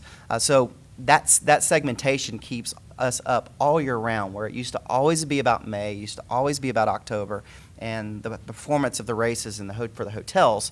Now we're seeing business all year round. In fact, in some cases, we're actually seeing higher demand outside of those time frames. So that's really great to see that go through. The chart that you have here is really interesting. This looks back to fiscal 10 through what we're looking at for fiscal 16. So you're looking at about 3.2 million back in fiscal 10 up to 4.8, which we're projecting for next year. So that's a 49% increase, without adding a single hotel or a hotel room has been added during this 5 years. So it's not like more hotels came in the market and generated this additional revenue. This is strictly just more demand and obviously a little bit of rate that has come through in the last 5 years. So I think that's incredible through the economy that we've seen, how we've been able to progress the way that we have. Once we kind of set forth on looking at forecasts and trends of the $4.8 million, we turn to looking at our allocations, what our fixed allocations are. And as Donna started out, with hotel performance and occupancy taxes, obviously the county retains 10% of that. You retain 5% for an administrative fee collection, which that you utilize in your general fund and other purposes. And then our marketing agreement we have with the county for sports development and enhancement, which is another 5%. So you add those two together, that 10%, and you end up with $479,000 being retained by the county for next year. I think the sports piece has been a great partnership. If you look at, since we just started 4 years ago, there's already $800,000 that's been generated in that fund for the county to work with the CVB and look at the assets and things that we can try to do to make those tournaments and things that we're trying to generate for the sports segment, make it a little bit stronger. After that, we do look at our budget segmentation, which is this next chart. We look at it in allocations, and you can see the one on the left is how we track percentages within salary and wages, administration, operation, and marketing. The one on the right side is how the industry, how our peers, we do a lot of surveys, profiling around the country where we're able to see how our peers allocate their budgets, and then we compare that to ours. And our goal, obviously, is our mission is to drive visitation to this county. So we're a sales and marketing organization, and so that's where we push our dollars. And you can see on the sales and marketing side where the industry puts about 43% of their dollars into sales and marketing. We're pushing about 56% into sales and marketing. In fact, next year, we're actually lowering as a percentage about two basis points our sales and salary and wages and our administrative costs to be able to push even more dollars into sales and marketing. Because again, that's what we're looking to do. With those increased dollars, it allows Mike Applegate and his team to go out and try to develop some of the opportunities Donna spoke about. Again, 90,000 room lead night opportunities is what they're after, and they're on pace for to finish by the end of this fiscal year. They do that by going to trade shows, hosting familiarization tours where they can try to bring meeting planners and rights holders to the county to show them all the great assets we have and try to convince them to bring their events here in the future. On the marketing side, it's all about impressions. How can we tell our story? And so the largest chunk of our budget is on the leisure side. It's about $300,000. And Mr. Bonovsky and his team is going to take a look at a national campaign. This will be the first time we've ever embarked on anything of this type. So no detailed plans at this point, but we are looking at doing something on a larger scale to try to continue to tell our story, create impressions, and obviously, as an ultimate goal, to create visitation. So with that, $4.8 million is what we're set. It's just been a phenomenal series of years that we've been in here, and we look forward to continuing that. And we would be remiss if we didn't mention the board took a great step with our 2020 vision plan. And with that 2020 vision plan, we set out to figure out how do we connect these communities within our county. And we paid for a study to be done, a feasibility study. And out of this feasibility study, we have the Exit 49 Committee and the City of Concord actually kind of took those projects. We came up with 3 different projects, and they took those projects over, and happy to say that those projects are going to be coming to fruition, and we're going to be hosting a press conference to release all the details of everything. So keep your ears and eyes open for your invitation, hopefully coming soon, to talk about that. Do you have anything else you want to say? One thing, I just want to say that, with this budget, this was presented to the board in numerous meetings and the executive committee. So we've reviewed this budget for this upcoming fiscal year, and the board is in total agreement with, what Donna and John are doing. And as John said in his presentation, we're putting the money where we need to put the money, and that's in the marketing section. It's all about marketing and marketing the tourism and getting customers here, and that's where the greatest amount of our dollars are being spent. So the board is in full agreement with this budget, and we sort of endorse John and Donna and like to move forward. So do you guys know how many hotel rooms there are in the county and about what the average daily occupancy is? We have 2,700 rooms in the county, and ADR is what? Yeah, we were in the 90s, and we ran Yeah. 63% occupancy last year as a whole, which was a record year for us. Anytime you're in the 60s, you're doing extremely well on an annual basis. Do you And that have was a- the 11%, I'm sorry, that was the 11% increase that we saw over 2013, Mm. was in occupancy. Are there currently any plans of expansion of those number of rooms in the county? Aren't there a I couple think there's projects? one property One? that we're aware of Uh-huh. that is in the works. Yeah. But we don't expect it online until late next year. Right. Do you know how many rooms that will be? Is it- It's 115? Yeah. 15, Mhm. Great. It's an Thank you. extended stay property. Uh-huh. So it won't affect us as much as far as being able to utilize it for events. Right. They typically don't cater to that. They typically cater to the longer-term stay of construction and those types of things, and some corporate work. And on your, I know you market at different segments. What's your most popular segment or the one that drives the most income? It's hard to say. We're about a third, and a third. When we do our research, a third of, associations and group, a third sports, and then a third corporate. So we're very attractive for sports. So amateur sports, different kinds of amateur sports like pickleball, a lot of these adventure runs, those types of things. We try to think out of the box and be able to utilize the facilities that we currently have. We utilize and have a wonderful relationship with Londa and her staff with the county, so very appreciative of that. That has grown tremendously over the past 6 years, and we're very appreciative of it. As far as Economic Development Corporation, do you work with them at all in encouraging them to go after certain segments that you could see would in turn enhance? We work very closely together. tourism business? I serve on their board. Tourism is not, and Patrick can speak better to this, but tourism is not one of their components to go after because we are the tourism entity.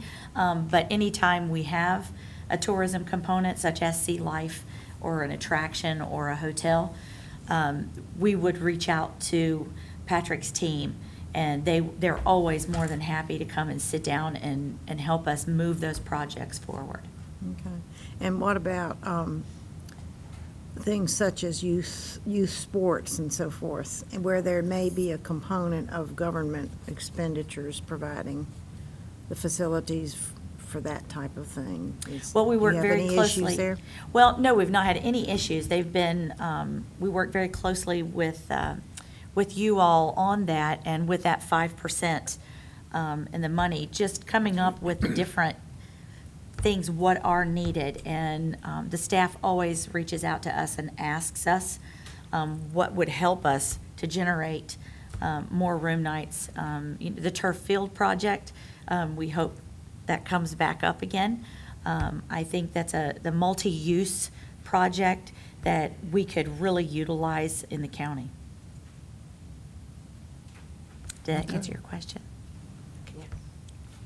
Donna, how many do you have on your staff now? We have, We're running 17 Yeah. full-time equivalents right now. 17 full-time? So 16 full-time, 2 part-time Okay. currently.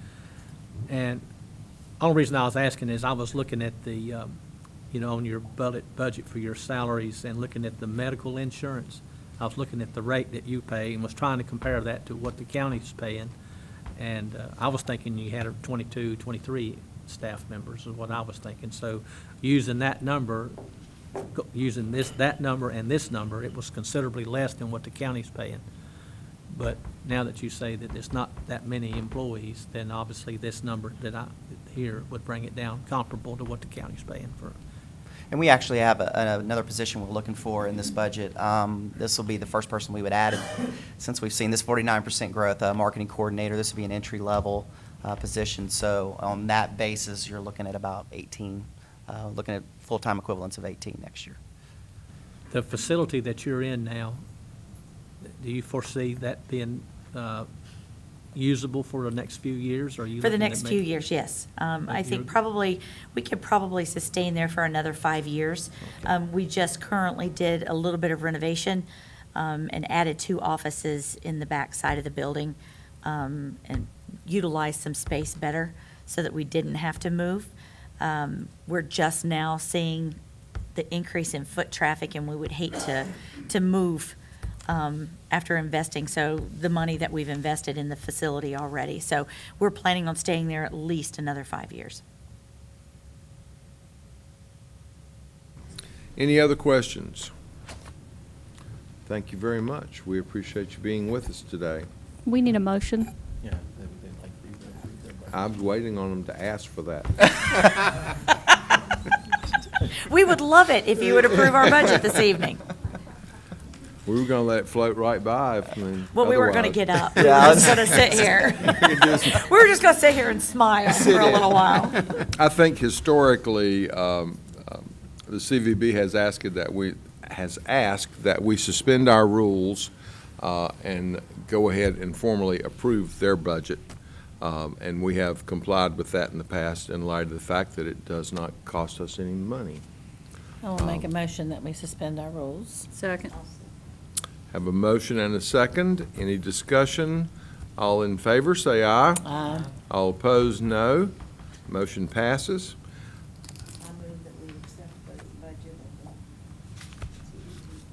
Second. Okay, we have a motion that we accept and approve the budget as presented, and a second. Any discussion? All in favor, say aye. Aye. All opposed, no. Motion passes, and we thank you very much. Thank you very Thank much. you very We much. certainly appreciate it. Next up on our agenda is a presentation from the EDC, and I see those folks are with us.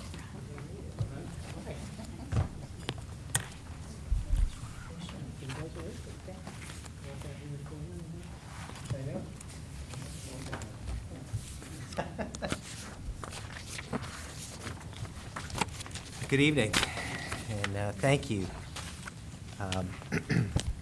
I'm not so sure why they all felt it necessary to wish us good luck, but I'm glad that the CVB was supporting us anyway.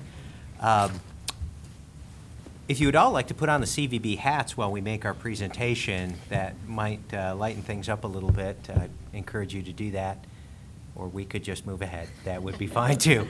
Well, we have gotten criticism lately about being too blank-faced, so we've been practicing that. So I'm afraid the hats might take away our ability to continue that. I understand, Mr. Chairman. Thank you. First of all, I want to thank you for the opportunity to speak with you this evening. And most importantly, I want to thank you all for restoring funding earlier this year to the EDC. It has made a world of difference to what we've been able to accomplish in the past 6 months. And you may say, well, you know, how much does a little bit of funding for a few months make? How much of a difference? Well, it made a tremendous difference, and we're going to share some of that with you this afternoon. But before I get started, I also want to just point out to you the great relationship I feel that the Chamber and Economic Development Corporation has with the county, especially with the staff. I've been with several different chambers in several different communities, and the leadership that is shown by your county manager and at every level below that is unlike anything I've seen before, and I really appreciate that kind of partnership. They're great folks to work with.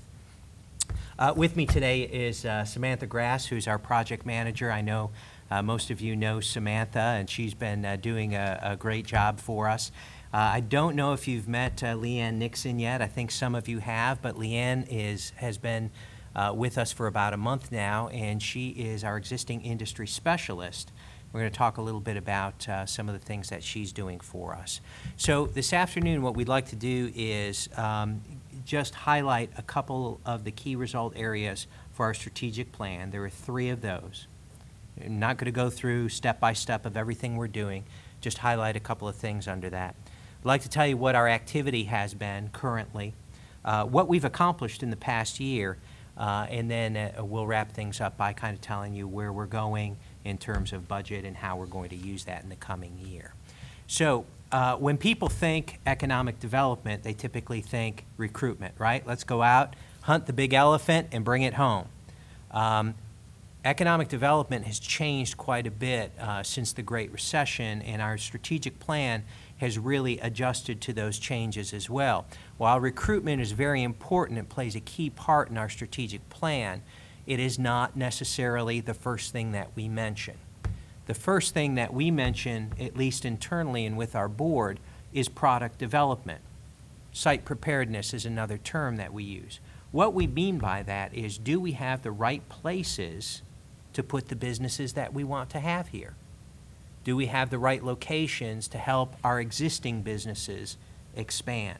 So understanding the inventory of what we have, looking at what the market needs are in terms of requests and things like that, so that we can develop product as we need it. So I'm not going to go through all of these, but making sure that we have an up-to-date library of buildings, of shovel-ready sites, of greenfield sites that can be developed, of sites that can be redeveloped. Maybe there's a blighted building there right now that we can go back and redevelop. But here's something really important. About halfway down that slide, it talks about determining the gaps in the product and then developing a plan to fill those gaps in the product. That is going to be driven by the market. So who are we trying to recruit? Who are our targeted industries? And who's looking to come here? Those are the types of things that will help us determine what those gaps are. So effectively what we're going to do is create a development plan. When we talk about economic development, a lot of times we're reacting. In the past, we've been reacting to inquiries coming to us. What we're talking about here and looking at this product development, site preparedness, is actually putting together a development plan that will urge and kind of shepherd the right type of development in the right areas of the county. We do not want an industrial park going up right next door to a high-end housing development. So how do we make sure that our municipalities are working together, we're working with the county to make sure that we have the appropriate sites in the appropriate locations? So the next area of focus is business retention and expansion. We, believe it or not, don't have as good of a handle as we could have on what companies are located here, who has the capacity to grow, who has the capacity to employ more people than they do right now. So what Leanne is doing, her full-time job, and God bless her, because when we interviewed her and when we brought her on board, I said, Leanne, I don't want to get to know you. I want you out. I don't want you in the office. I want you out meeting with organizations. And she's done a really good job at that. So taking an inventory of who's here. And of course, you drive through the International Business Park, you drive by the airport, everybody knows the big names. But what about these little side streets and these little industrial areas that may be off the beaten path? There are a number of companies in this community that have the capacity to grow, to invest more capital and employ more people.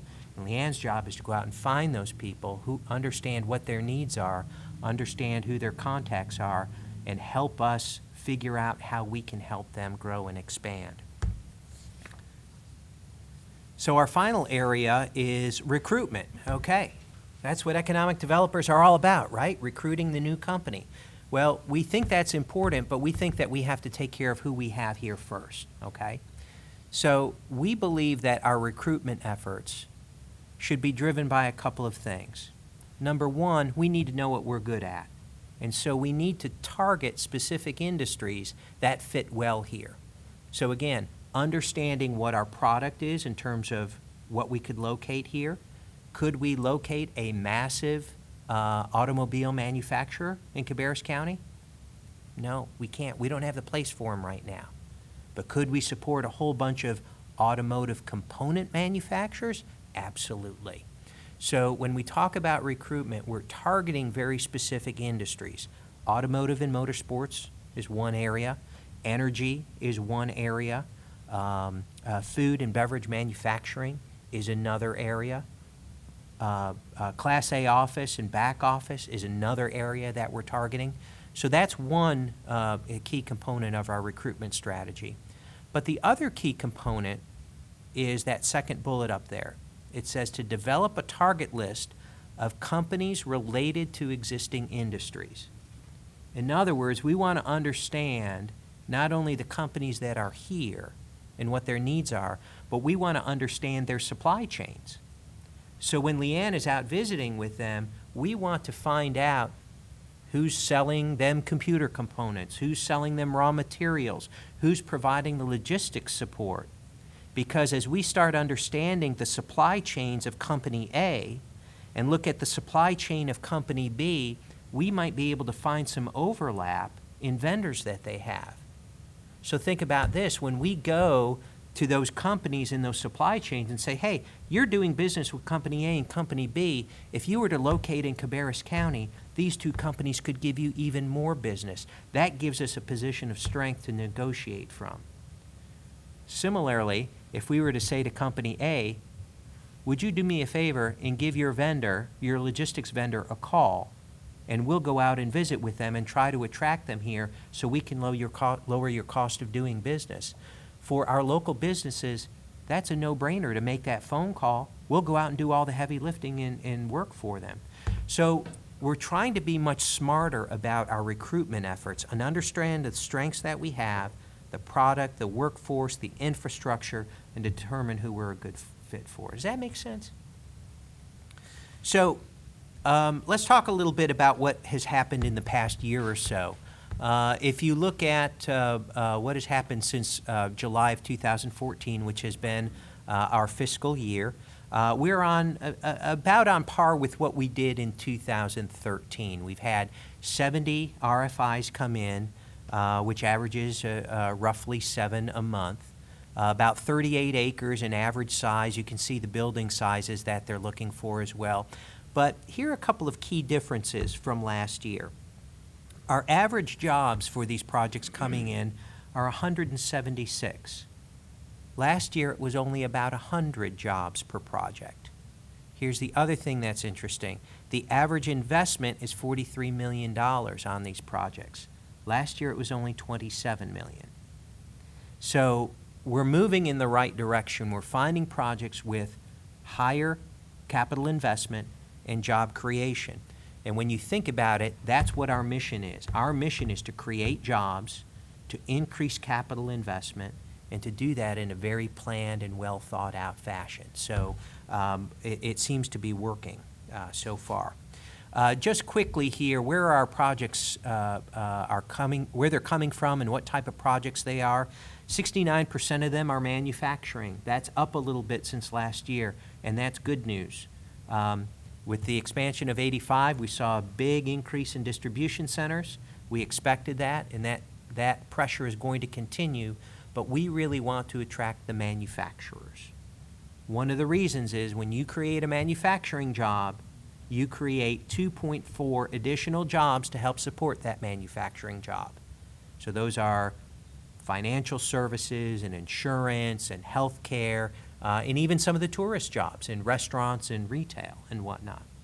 When you create a retail job, you're only creating about 1.4 additional jobs. So where do we want to get, where do we want to focus our attention? On those manufacturing jobs where we get the most bang for our buck.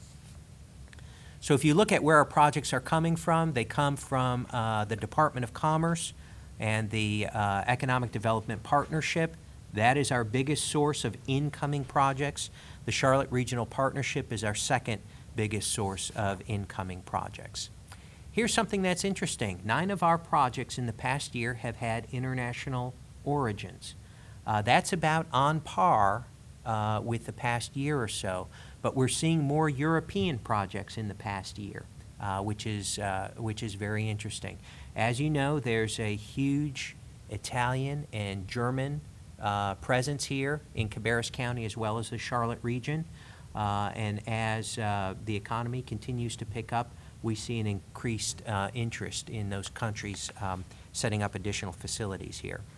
So what's happening right now? We are currently working 16 active projects. That means sometime within the past 3 months, Leanne or I or Sam have talked with these people or visited with these people or given them information or showed them property or something. So these are all very active projects in the pipeline. Their total possible jobs are 986 with a total investment of $184,000. Excuse me, $184 million. The important thing is, if the EDC didn't exist, we probably wouldn't have these opportunities. Or we may not have them to the scale that we have them. Having the Economic Development Corporation as the marketing entity for business development creates a one-stop shop for companies, for the state, for brokers, site selectors to come and work with this county one-on-one. So what happened in the past year? In 2014 to the present, our projects have created $285.7 million of investment. Now the caveat is not all of that money has been spent yet. Some of these are, as you see, Pepsi Bottling Ventures, there, the new Silverman Group spec building. These are projects that have just been announced. Not all of this money has been spent yet. But the important thing here too is there's over 4,000 jobs that are affiliated with this $285 million of investment. And these numbers, I want to tell you, are conservative numbers because we don't have all the job figures for some of the spec buildings. We don't have all the upfit costs for some of those spec buildings because they're just shells at this point in time. So these are conservative numbers that we're sharing with you right here. Just to put into perspective what's happening in surrounding counties, I wanted to share with you Cleveland County has by far and away the largest investment in the past year, almost $500 million of investment. But look at the number of jobs they've created. It's only been 65, okay? Our focus is not only capital investment, but job creation. And if you look at this chart, we are second in capital investment. We are second in the number of total projects, but we are by far number one in creating jobs. And I think that's a very important distinction to draw. So, what does the future hold for the Cabarrus EDC? I've told you a little bit about our strategic plan and our goals of creating jobs and capital investment. We're going to do that by marketing much more aggressively in the coming year. We're also going to do that because Leanne has a lot of work to do in visiting with existing business and industry. But this chart shows you our trends too. Our audited 2013-14 financials were just under $600,000. There was quite a bit of a cutback in this past year because some funding cutting back. But you can see in 2015 we're looking to grow pretty substantially. And I'll be honest with you, we are asking the county to be a major player in some of that growth, but we're not asking you to bear all of that burden by yourself. We are planning on increasing funding from our municipalities, about 6.5%. We are looking at increasing private investment, another 25% over what we did this year. That will be a 75% increase since 2013 and 14 in private investment in our companies, or in our organization. I point that out because I want you to understand that who we're doing this for are our local employers, right? They are buying into our strategic plan. They're seeing value and they're seeing return on what we're focused on, and so they're very willingly stepping up to the plate and investing their private dollars in our organization. So our request from the county does amount to about a 20.5% increase over the 2014-15, what would have been the 14-15 annualized investment. And I do know that is a significant increase. But here's where we're going to be spending that money. Number one, on recruitment and retention.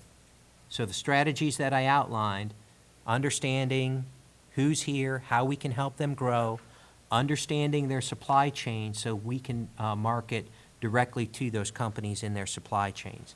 So that's one area where we're going to see a significant increase. The biggest increase, however, is actually going to be in our marketing. We're going to increase our marketing expenditures about 175%. This past year, we put together and invested in a comprehensive marketing and communications plan. And as a matter of fact, the timing could not be more perfect. Literally an hour ago, 2 hours ago now, our brochure showed up hot off the press. And again, this was one of the first steps in implementing our new marketing and communications plan. So we brought copies for you. This highlights not only our assets as a region, but each one of our municipalities as well as the county.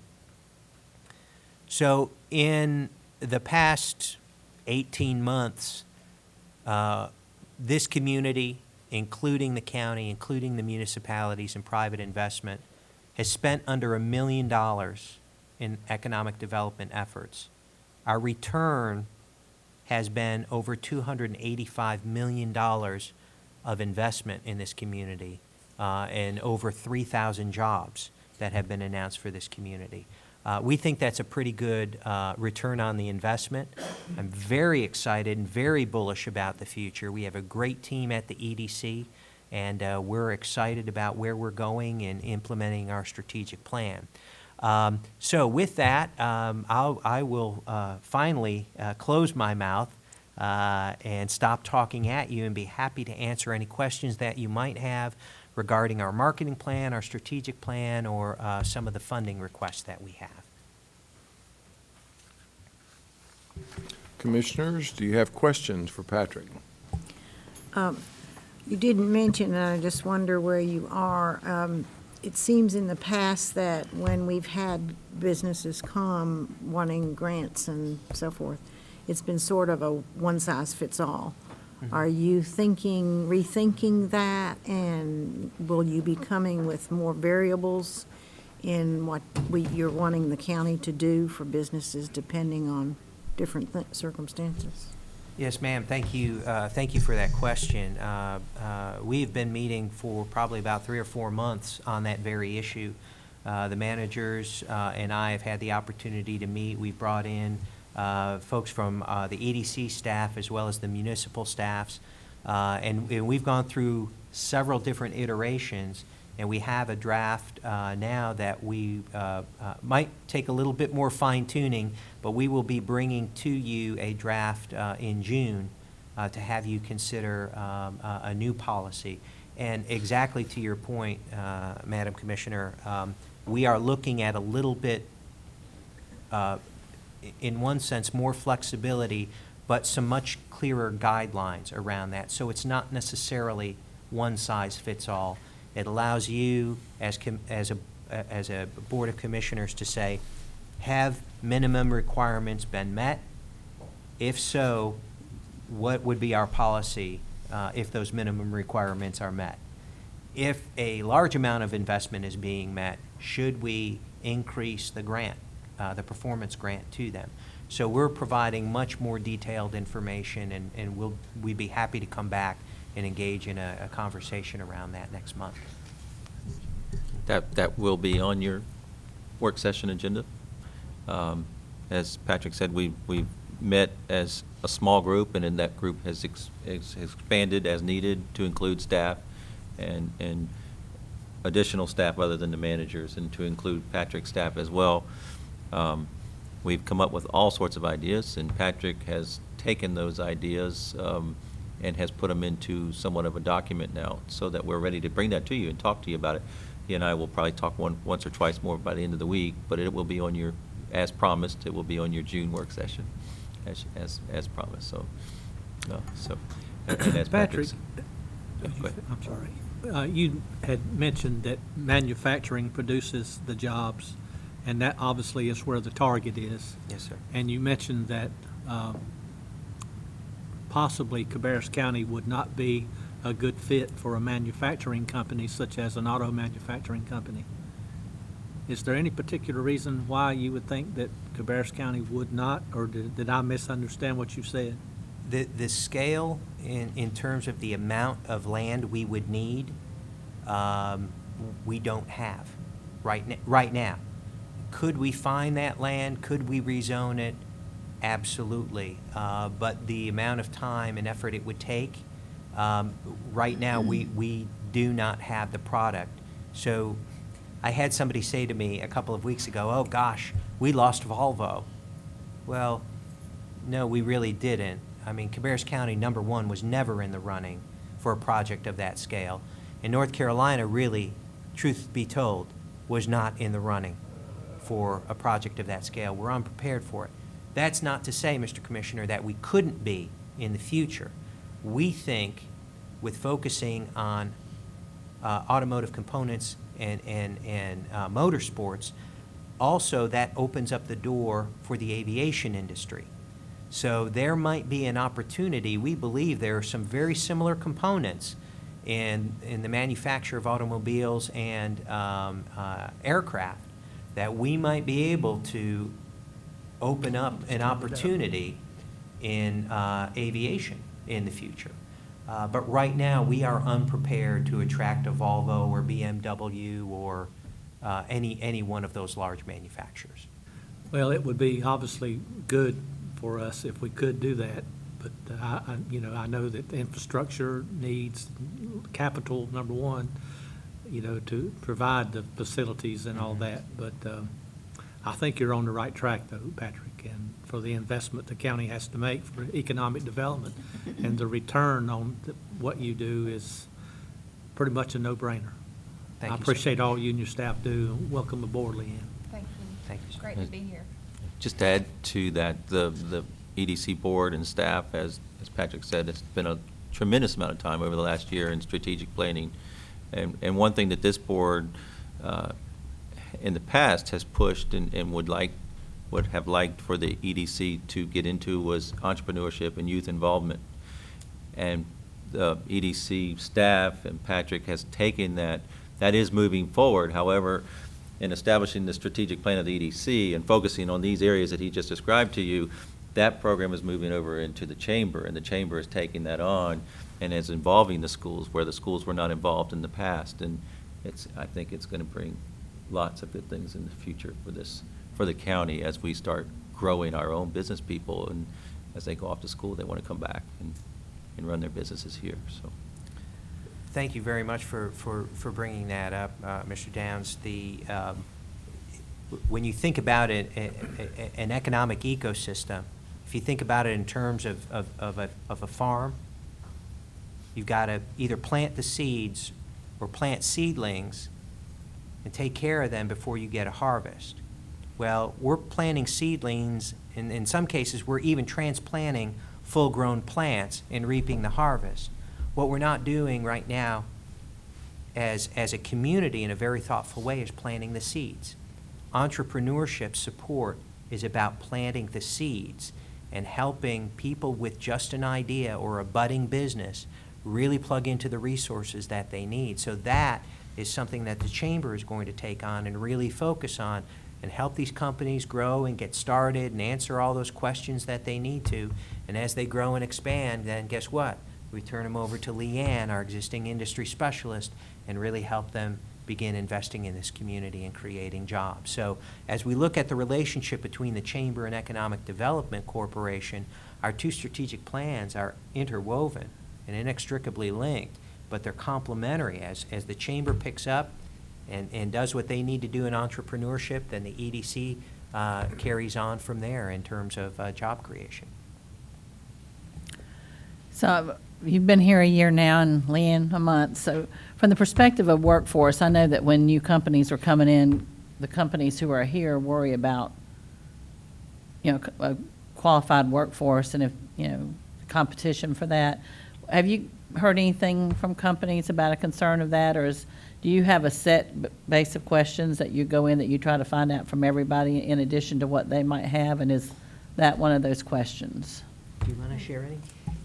Yes, I would definitely want to talk about workforce and what are their challenges and why are they having those challenges, because a lot of times we'll talk about skills gap, but we also have to find out what's the quality of areas that you're trying to find employees.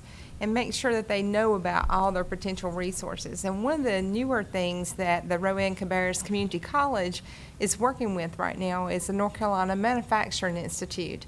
And it's a certified production technician position, certification. It's 160 hours. It takes them 8 weeks to go through the course. They can go 20 hours a week, and it's paid for. And so your NC Works, former Employment Security Commission, is trying to put people into the funnel to go through this program. And this program has 4 modules, and they're absolutely wonderful. If you look at the breakdown of the modules, it's exactly what our manufacturing community needs. And so manufacturers are very excited. Distribution centers, they're very excited when they're taking a look at this program. And we're asking for a little bit of a financial commitment from them to, one, help market the program so that we can put more people in the funnel. And then also, after they get a choice selection from those class of people that are coming out. They also can get involved and go out and actually be observing while they're going through their 8-week program, and doing exercises with them to see who's showing up on time, who's being responsible, who's having great teamwork skills. And then at the end of the course, once they pass all 4 modules, they are nationally certified. And our manufacturers and distributors can go in and hire those people. If they work out and they're successfully hired for 90 days, then they put $1,000 back into the program. And that $1,000, 100% of it goes to the next person that wants to come into the program, and so that their tuition's paid for. So that's one of the great solutions that I see going on with the community college, and our industries are very supportive, very excited, and getting under this. And I think what it's going to do is we're going to know that about 10 times a year, and it can be predictable for the manufacturers knowing when their hiring cycles are going to be, they're going to know that they have a selection that they can bring on board that already are trained in manufacturing. So it'll get underneath, trying to improve the stigma for going to work in a manufacturing facility, because it's much different today than it was years ago. And we've got to turn the tide and having people understand there's awesome opportunities in high technology fields, very clean environments, great benefits, great salaries. So that's one of the things that we're doing. It's just one solution. And it's also opening up communications between training programs that are available for our manufacturers, so that they can get the employees that they need and trained up and skilled and ready. So definitely a planned visit when I go out to talk about their workforce issues, and then working with our community resource partners to make sure that I know about all the available resources so I can connect these industries, these businesses and industries, with the solutions that are out there.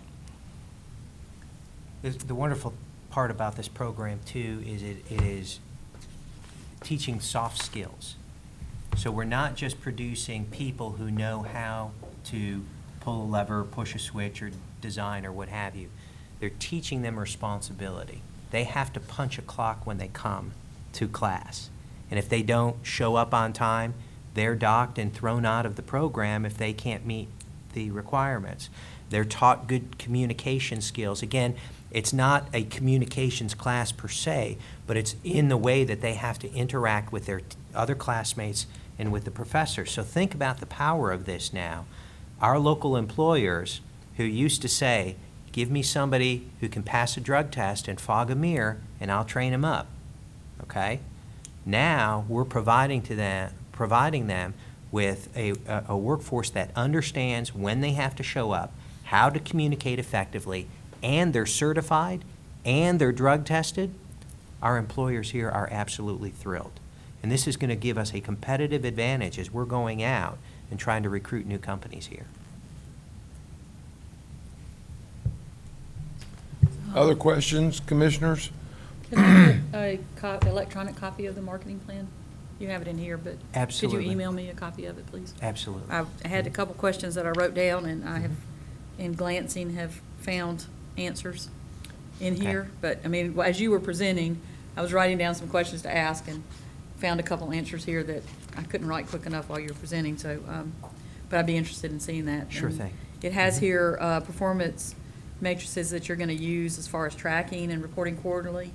I'd be interested, you don't have to share it right now off the top of your head, but I'd be interested in what your goals are in those different areas. So I'm sure you have a certain amount of goals that you want to reach each quarter or during the do. year that you're going to be able to track Leanne and see what she's doing so that you know that you're, and anyone else that you're working with to see Absolutely. If you're meeting those targeted goals. And that So- was really the next step after putting the marketing plan together, is to understand what do we need to be measuring. You know, and I know what gets measured is what gets done. So understanding again what our, when the marketing plan was written, we did not yet have our targeted industries. We have those now. We did not know how some of our marketing materials were going to look, because we were waiting for those targeted industries. We didn't have Leanne on board. So now that we have all those pieces in place, we have a pretty good handle on what are those things we're going to be measuring. So and what we will do is we provide you with a monthly update on what our activity is and whatnot. We can provide you a copy of that as well, since we'll be providing it to our board, how we're performing around those. I mean, I like getting the hard copies that we get, but an electronic copy that can be shared is nice, that it's in that file versus, Right. Something bigger or paper. It's easier for me to share. And I would invite you to visit our high schools and be happy to help arrange that. But of your targeted industries, all but one of those, there is a high school that's addressing. The only one that's not being addressed is aerospace. But as far as the academies that are at each of the high school, they're addressing those areas. And so you need to see, they have a need for internships, a huge need for internships, and they need partnerships to help identify those companies. And I think that if you can arrange internships for juniors and seniors primarily, then they're going to feed into the program at Rowan Cabarrus. Absolutely.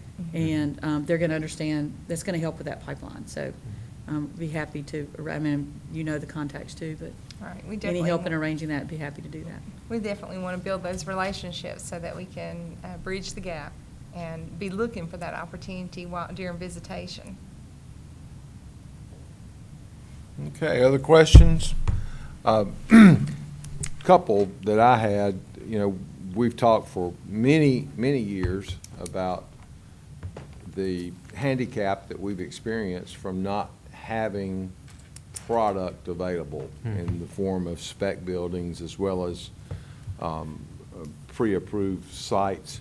And now that we have managed to attract quite a few spec buildings, I can think of several that are on the market now. How is that working out? Are you able to have a lot of involvement with those developers and working through finding tenants for those? Absolutely. In one sense, it's a self-fulfilling prophecy. So if you build the spec buildings, you'll fill them. What did we build? We built distribution centers. What did we get? We got Amazon. We got Gordon Food Service. So we attracted distribution. So this latest spec building that the Silverman Group is building is some flex space. It's manufacturing based, okay? So that's going to help us attract those manufacturers. The timeline for projects now has been dramatically shortened. Companies and site selectors are looking for existing buildings.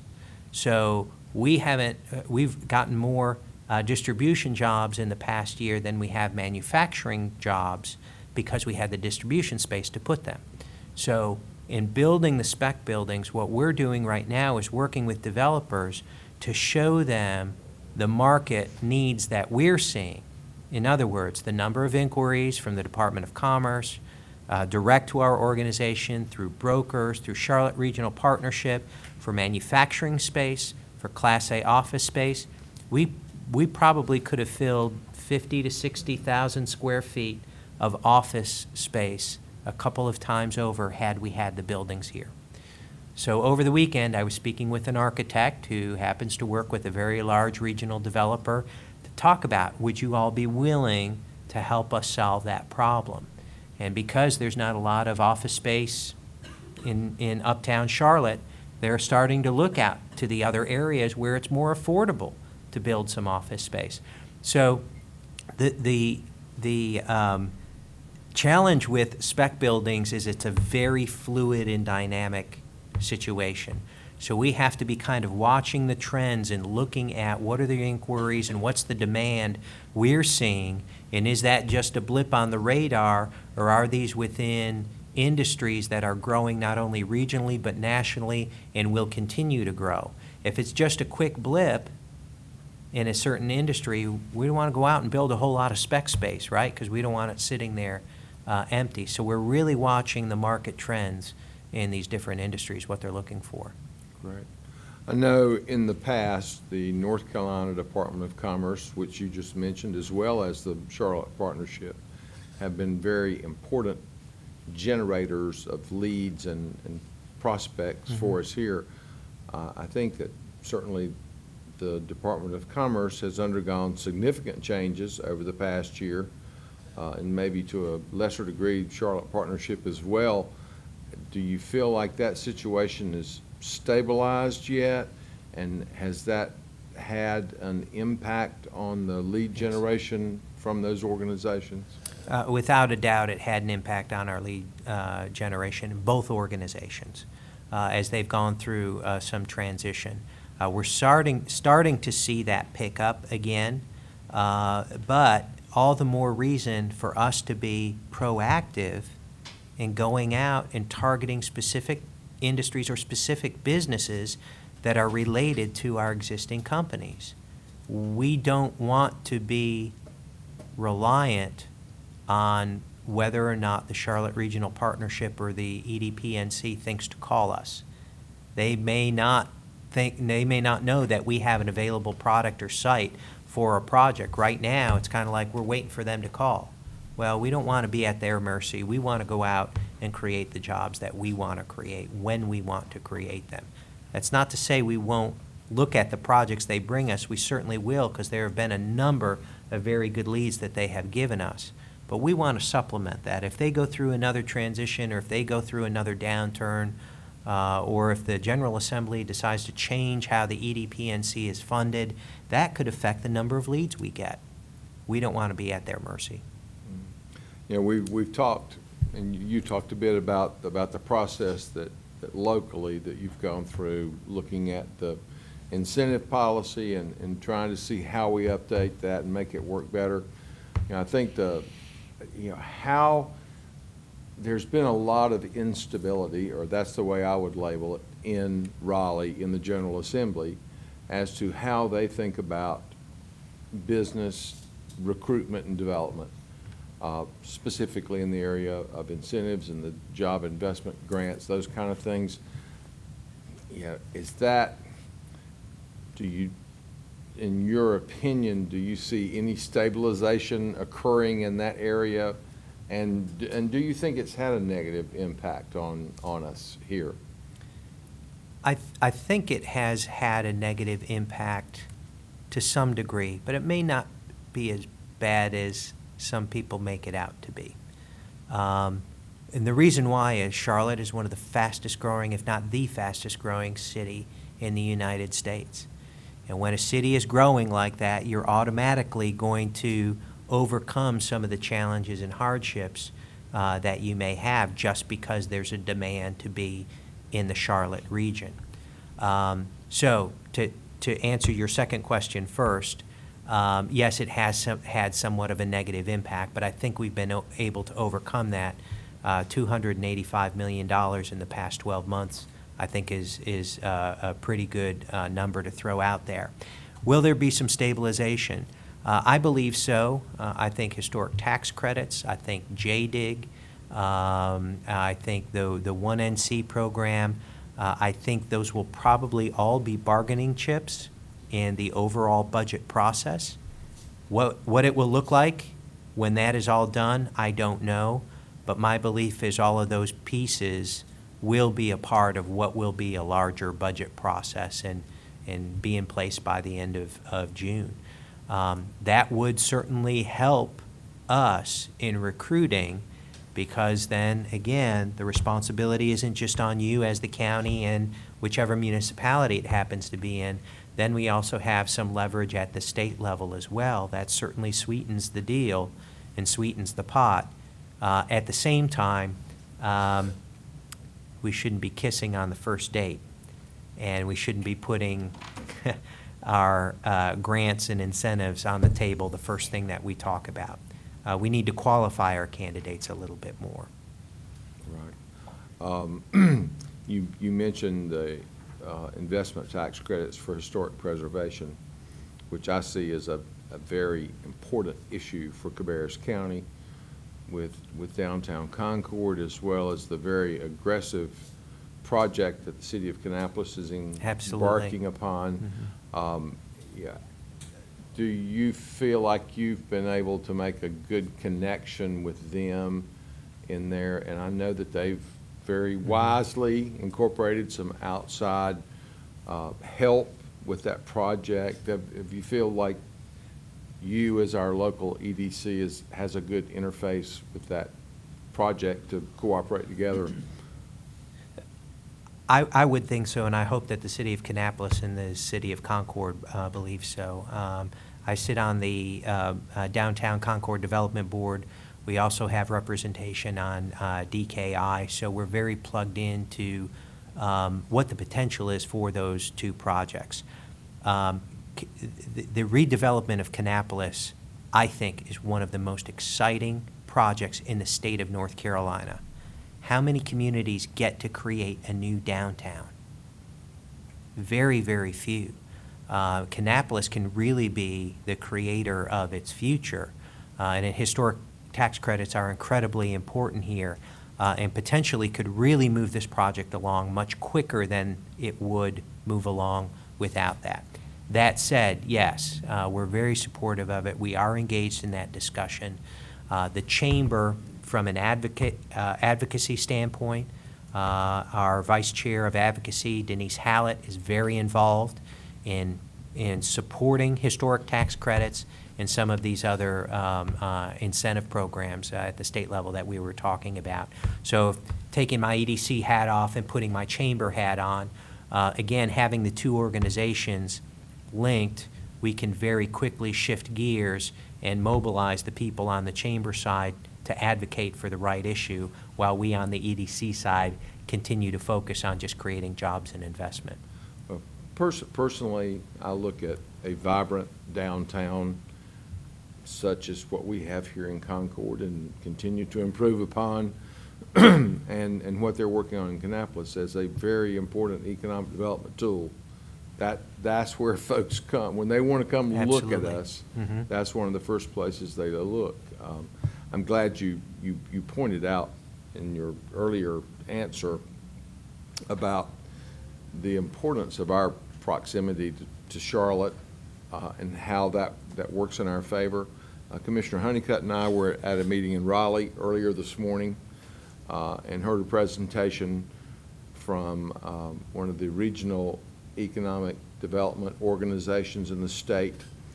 I think they encompass 26 counties that they work with. I believe they said 25% of the geographic area of North Carolina.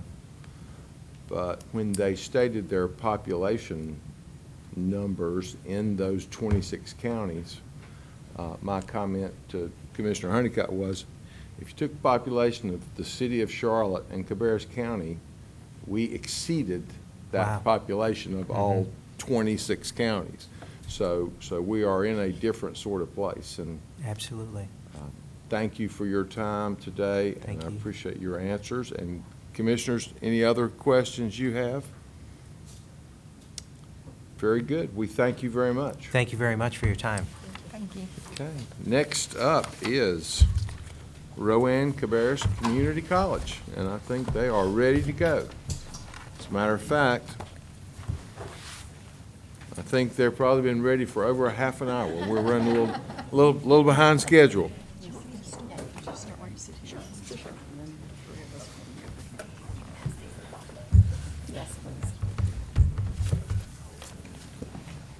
Welcome. Thank you.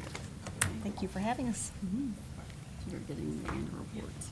Looks like break time. Good, that's yours.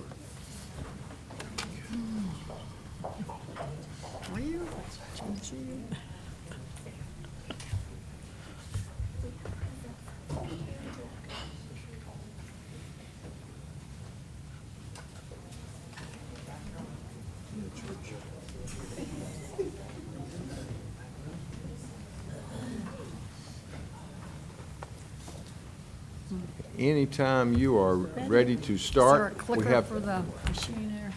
She's the clicker. You're the clicker? She's the clicker. Okay, so if I do this, you'll, okay. Well, I'll get us started. As many of you know, I'm Cindy Minot, and I'm currently serving as the Vice Chair of the Rowan Cabarrus Community College Board of Trustees.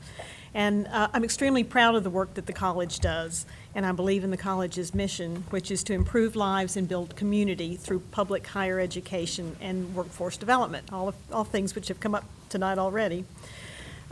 Many years ago, Rowan Cabarrus Community College became the first multi-campus community college in the state of North Carolina and continued to serve both counties, Rowan and Cabarrus, and make differences in the lives of the residents there and in the economies and the communities.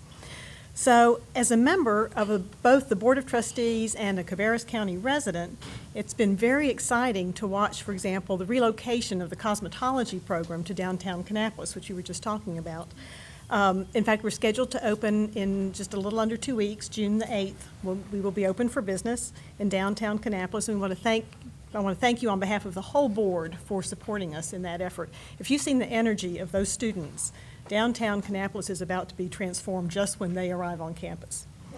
So since its inception in 1963, the college has served over 650,000 students, and it continues to progressively evolve in response to the community's workforce and economic development needs. So if you've attended the scholarship luncheon, which the Rowan Cabarrus Community College Foundation puts on, you've heard many of the success stories of our local students and the graduates. And you understand the commitment that they've made, the sacrifice and the dedication to their education. It's very impressive. But now as we turn our attention to the future, the work of the college has never been more critical, and the challenges that our community faces have never been more pressing or complex or shared. So simply put, Rowan Cabarrus Community College is a way forward for our students, for our economy, and for our communities. So thank you on behalf of the Board of Trustees for your continued support of Rowan Cabarrus Community College. And now I'll turn it over to people who have greater knowledge. Thank you. Thank you. I don't know about having greater knowledge. I'm Carol Spalding. I'm president of Rowan Cabarrus Community College, and with me today I have our Chief Financial Officer and our Chief Facilities Officer. This is Janet Spriggs and Jonathan Chamberlain, and they'll be here for questions and part of the presentation. It was great to hear the Chamber sort of tee up the work that the college is doing here, though I don't think that's any stranger to us. And you can see that the mission of the college is really to improve lives and build community through public higher education and workforce development, and we are very serious about all of those missions. So just want to remind you about that, and some people who might be seeing this on TV, they may not know the mission of the community college, because all community colleges around the United States are different, and North Carolina has a great community college system. So our vision is building sustainable futures through the power of learning, and these sustainable futures are helping people get the skills they need for the jobs of the future, not the jobs of the past, and being able to build on the credentials they currently have and build those into other degrees and certificates or transfer on to universities, and we're very successful with both of those things. It was interesting to hear Cindy talk about the past, because we are the first multi-campus in the state. There are many others after us, and this is a new picture. This is West Avenue. It's the first time it's been on a PowerPoint slide ever. It used to be the Cloverleaf, so we are excited about that. And on the left-hand side is Salisbury, which is the North Campus, which is the only facility that Rowan County has. And Cabarrus County has 3 campuses, 3 places that serve over 300 full-time equivalent students. And so you have West Avenue, which will be moved into in June. And then you'll have, in Concord, the Cabarrus Business and Technology Center. And then you have the South Campus, which is partly on that first floor is newly renovated. And it's a very exciting place now where we have a new one-stop center we call the Navigation Station. So we'd love to have you come see that soon. Our other locations, thank you for changing, is we are in the Visitor Center. We'll shortly move out of that since we have a new presence on West Avenue. We have the Kannapolis Center, which is our North Carolina Research Campus facility. That is a state-leased 65,000 square foot building where we have our biotechnology and our nursing program. The county does not have to spend any money to support that. This is a state project. And then we have the Concord Sheriff's Administration Building, and we have part of the 7th floor there for our basic law enforcement training. And this is the first time we've had students off campus and very, very present in the downtown Concord area, and that seems to be working out very well. They're eating in those restaurants, and they're, I think, participating well and behaving themselves, which they should, as they want to become policemen. So those are our major locations. I want to add my thank you to the $1.5 million investment in our cosmetology and our certified nursing assistant and our EMT program and others that are all moving down to Kannapolis as we speak. That has been a year-long project, very, very quickly done, and we are thrilled to be a part of that new transformation for Kannapolis. Okay, so thank you for that. You may not have seen this one before, and I did this for Downtown Concord Rotary for Diane, but I didn't color code it. So this is color coded. And so what started off as a smaller multi-campus facility is now larger than the mothership. If you look at all of the gold circles, they are substantially larger than what's happening in Rowan County. The campuses, south and north, are not that different, but if you pull in everything else, you can see that the head count is very much supportive of Cabarrus County residents, and so we're very proud of that. It also makes us think to the future. So here's our student enrollment. You can see that our curriculum programs are 8,400 and change, and then our continuing ed is almost 13,000 and almost slightly larger than 21,000 individuals are touched this in 13-14 student year. And every year this changes, but this is a substantial number. So our average student age, you can see, is 28, and mostly we have North Carolina residents. And look at the number for females. As we looked at, education for women in the 70s, we have far surpassed our 50% goal there. And we have, you can see our demographics as well, as we have a 7% Hispanic, which is slightly up from what we've had in the past. And all kinds of folks in our ESL programs populate that other category. So if you were with us on, I guess, Friday a week ago, we had our largest graduation class ever. And this is substantial. We did the math, and it's about a 20% increase over last year. Last year, we broke 1,000 for the first time, and this time it's 1,251. And that is amazing to us. Sometimes when we don't do something right, we drill down and try and figure out why. Now we're trying to drill down and figure out what we're doing right, because this is an astounding kind of a goal to be achieved. We actually didn't set a 20% increase. We said we wanted to increase. We wanted to deal with the completion agenda, and we wanted to have more students graduating, but we didn't expect it to be 20% in a year. So we're very proud of it. There are many students who got multiple degrees and certificates, including early college students who did. So we've got a lot of momentum now at the college, and we certainly have it in Cabarrus County. Our alumni impact is also quite astounding, and this is the added income during the 2012-13 year from our alumni. So if you take the salaries from people who wouldn't have gone to school with the salaries of our alumni who did go to school, they add an additional $234 million to the region. So that's something to remember when you think about education as an expense. It really is an investment that pays dividends for years to come. And you can see that in the work that has been done through these economic indicators.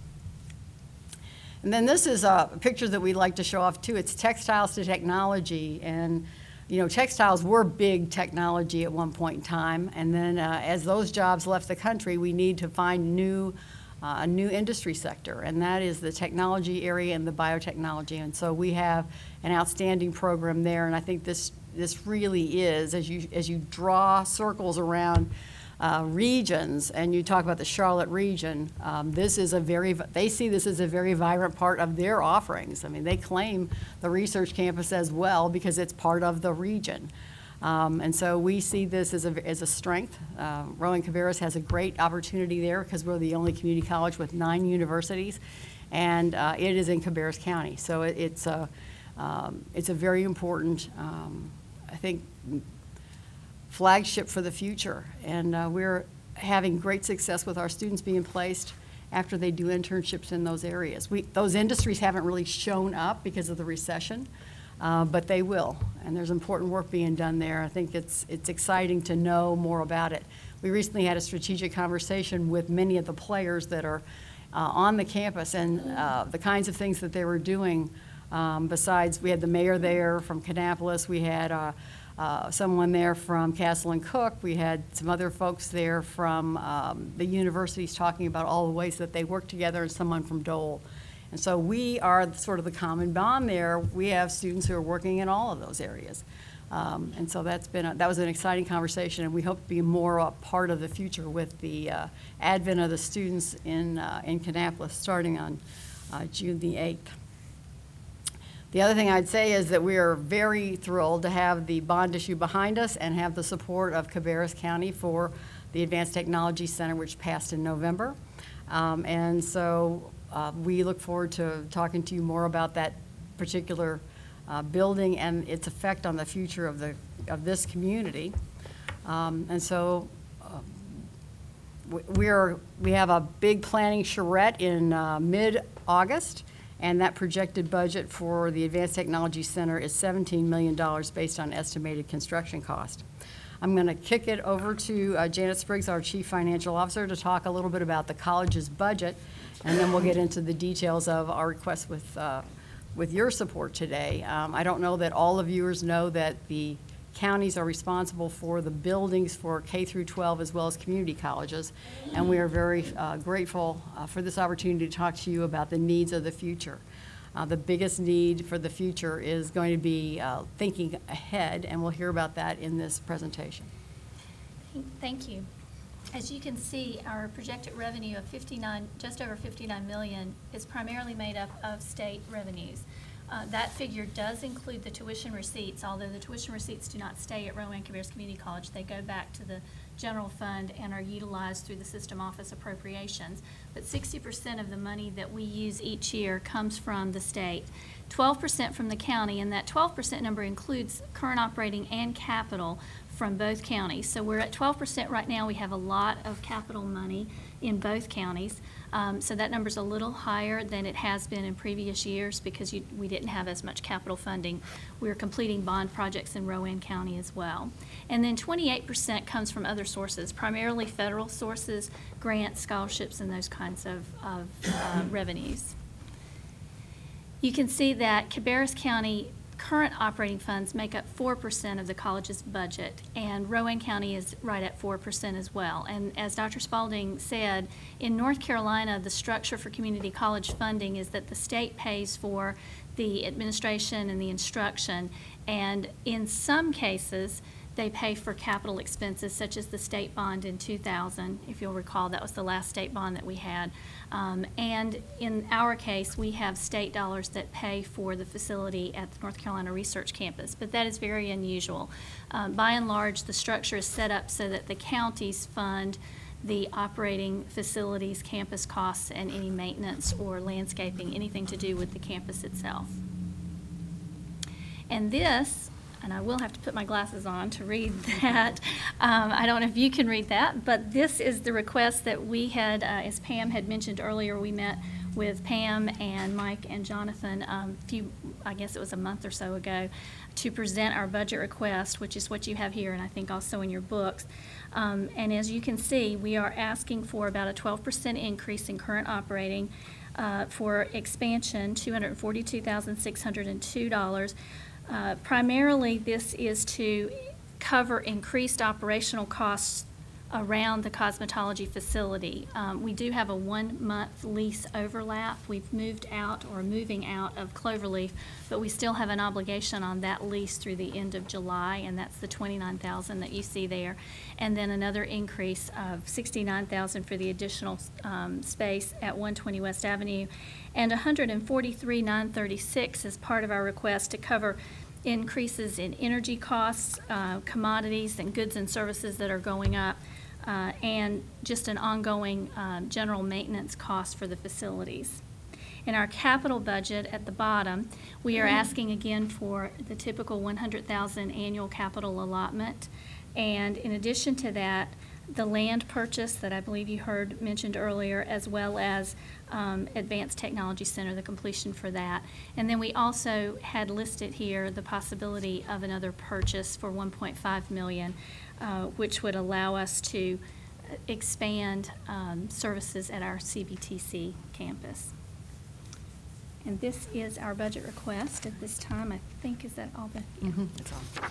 I'll just underline the need for a land purchase is when the college first was started in Cabarrus County, it got 23 acres to start, and a building plan of 5 buildings. We have 3 on there. There are 2 other building spaces, and then we'll be done. So as we looked at the last 50 years for our 50th anniversary and the next 50, we know that the South Campus will quickly run out of space in terms of building possibilities. Rowan County has 100 acres. It has, I think, 9 buildings on it at this point. They're all fairly small, but it has a great future. It can build out for a long period of time, and yet the growth is really in Cabarrus County.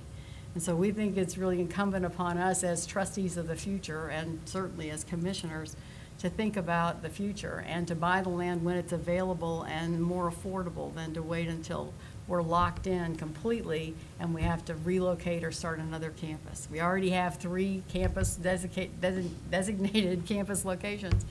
And then we have, students at the sheriff's office and other kinds of places. And in general, what you're looking for is that college field when people come. So we would like to see the South Campus continue to grow. And the way we can do that, I think at this point, is to look at purchasing property adjacent to it so that we can grow without the expense of additional administrators or security or parking or any of those other kinds of things. So we really would appreciate your looking at this land purchase and road. The second piece of this road is that we would have a road out the back. That's how we talk about it.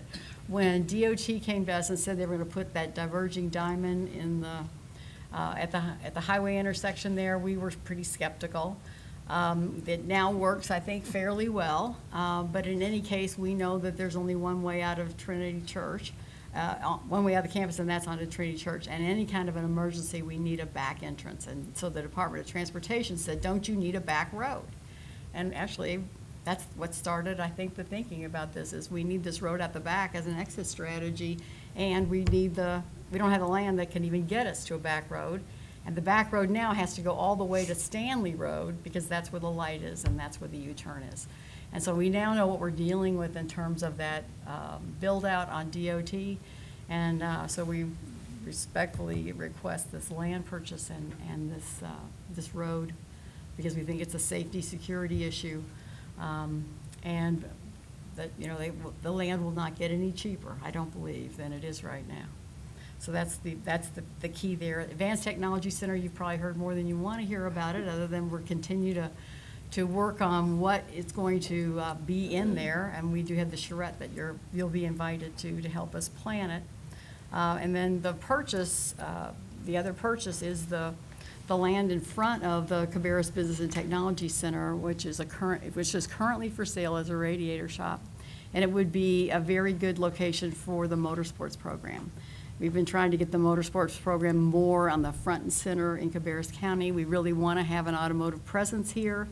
We want to build that program, and we think that would be a good location for it. So it also could allow us to have a sign on there so people could actually find the other building, which would be really great too.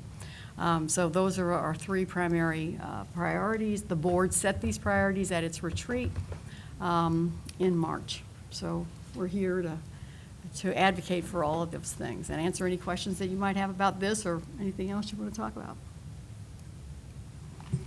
Questions, commissioners?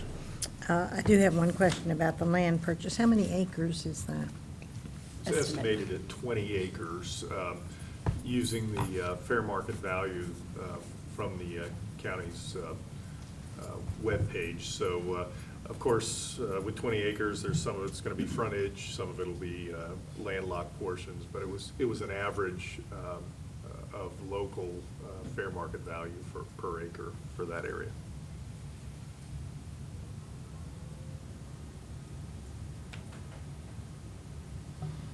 Where will the Advanced Technology Center be located? We are looking for the ideal space for the Advanced Technology Center. We don't feel that the two building spaces that are located at South Campus are ideal for the Advanced Technology Center because of the way they're situated. I think Jonathan can answer that one. The two available building pads on our South Campus both have pretty considerable grade change from the front to the rear, and we feel like key to the Advanced Technology Center will be a loading dock and able to move equipment in and out, relatively heavy industrial equipment in and out. And to have to move it in at the lower level, the bottom of the hillside, and then transport it up to the main level, we feel like would be problematic and would just be more of a challenge than we'd like to take on. It's certainly doable, but we feel like that's probably not the best location, or those two building pads are not the best potential sites for a building like this. So we're looking for something that's a bit more level, and quite frankly, it really comes down to the access into the building. So in this $17 million amount, are you talking about buying additional land somewhere? No, that $17 million does not include land. Okay, so somewhere, there is an unknown land cost at this time, is what you're saying? I would say so. So the part of it is if we get the additional land on the campus, that's a very good solution. The other solution is to find land that could be donated, and we have actually have been in conversations with Kannapolis on that. We're also going to apply, in addition to the money that we have here for the Advanced Technology Center, we will be applying for an Economic Development Administration grant. We have one of those to help us with the bond issue at North Campus, where we received $2 million of federal money that helped us build the additional square footage there. We think that this Economic Development Administration grant could be as high as $5 million, and it would help defray the cost of any land that we would have to acquire. So we're still in the exploratory stages at that point. It's hard to do a design when you don't know how much money you have to build with. And so knowing if we've got new land or a new building and how much it is will help us do the planning that we want to do in August.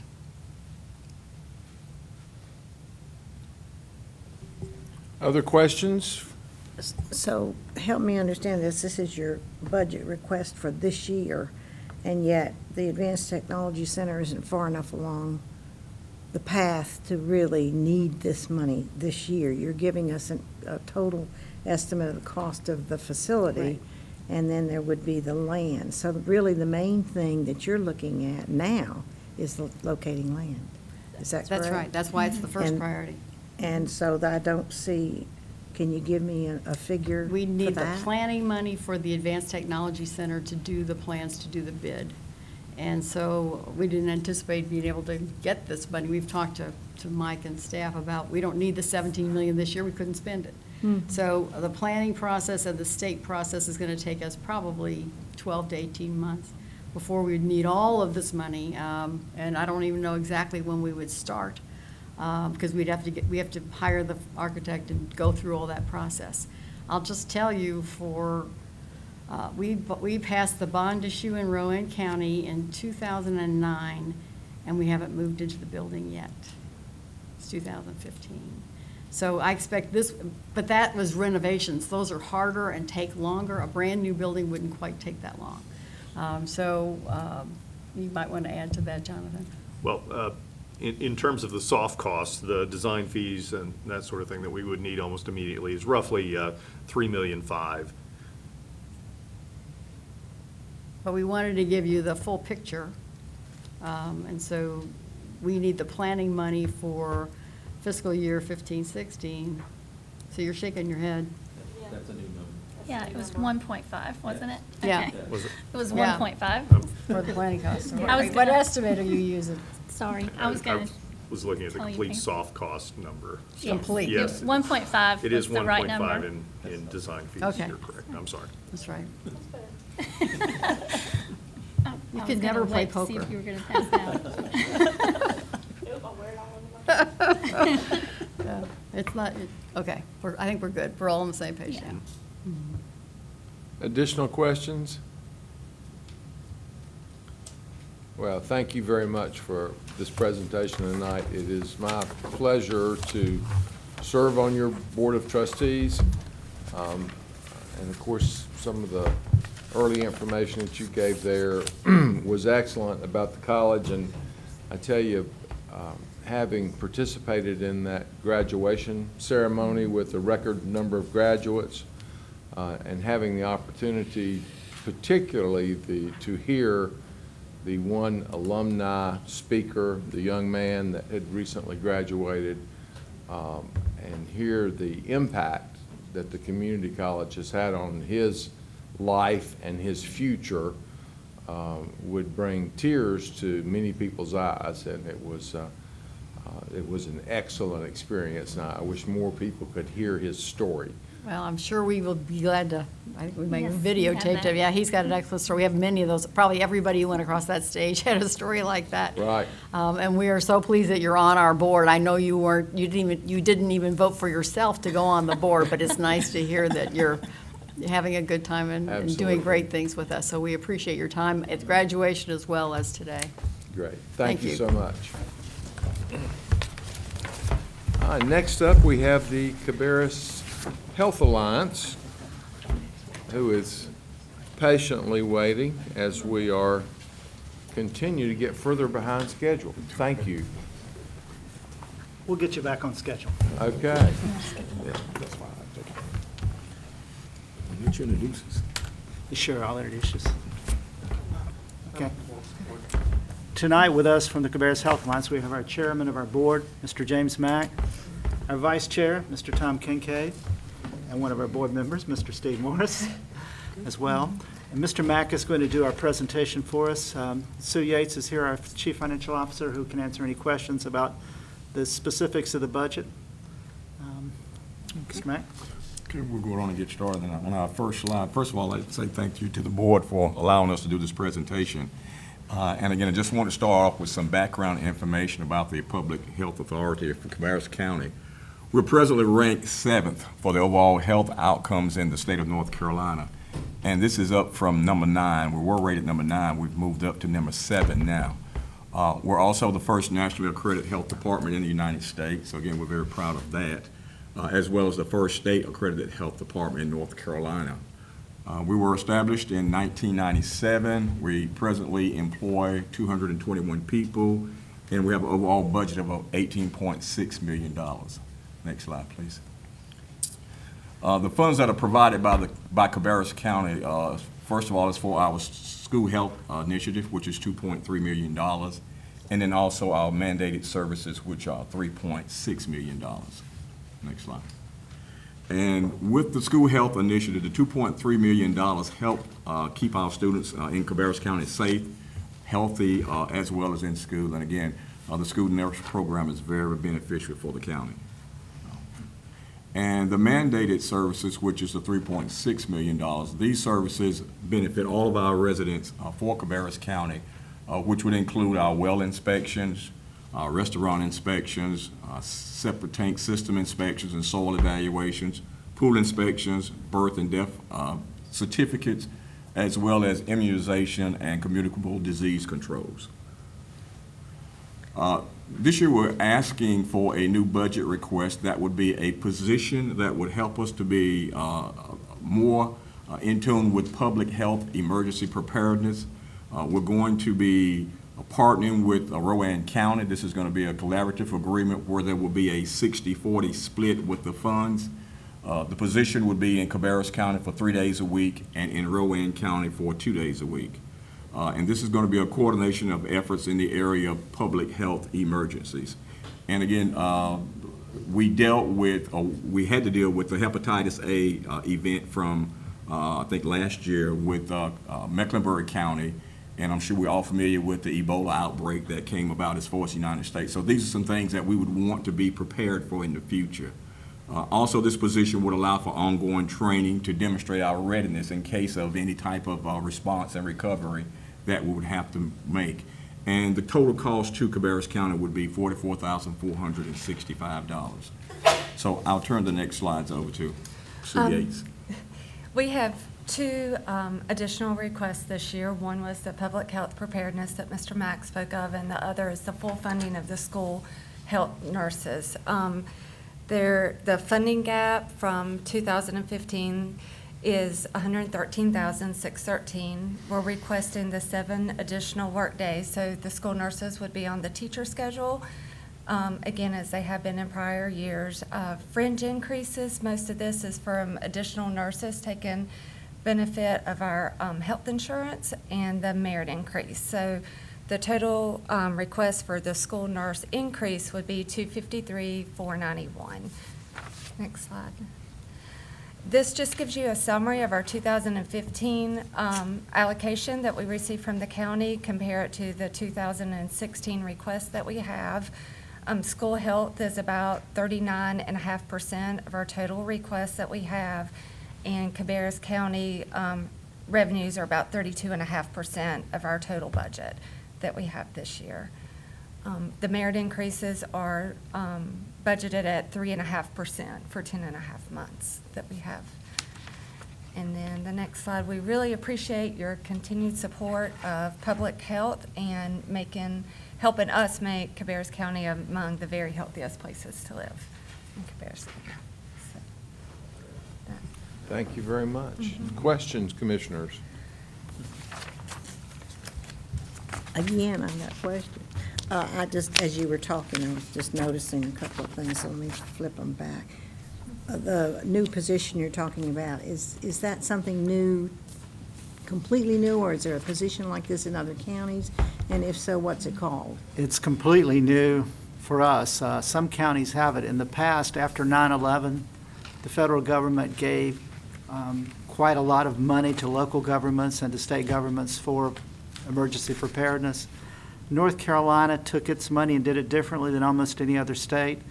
We built 6 laboratories throughout the state at high level, which are no longer being used, unfortunately, because we didn't really need them, but that's where we put all our emergency preparedness money.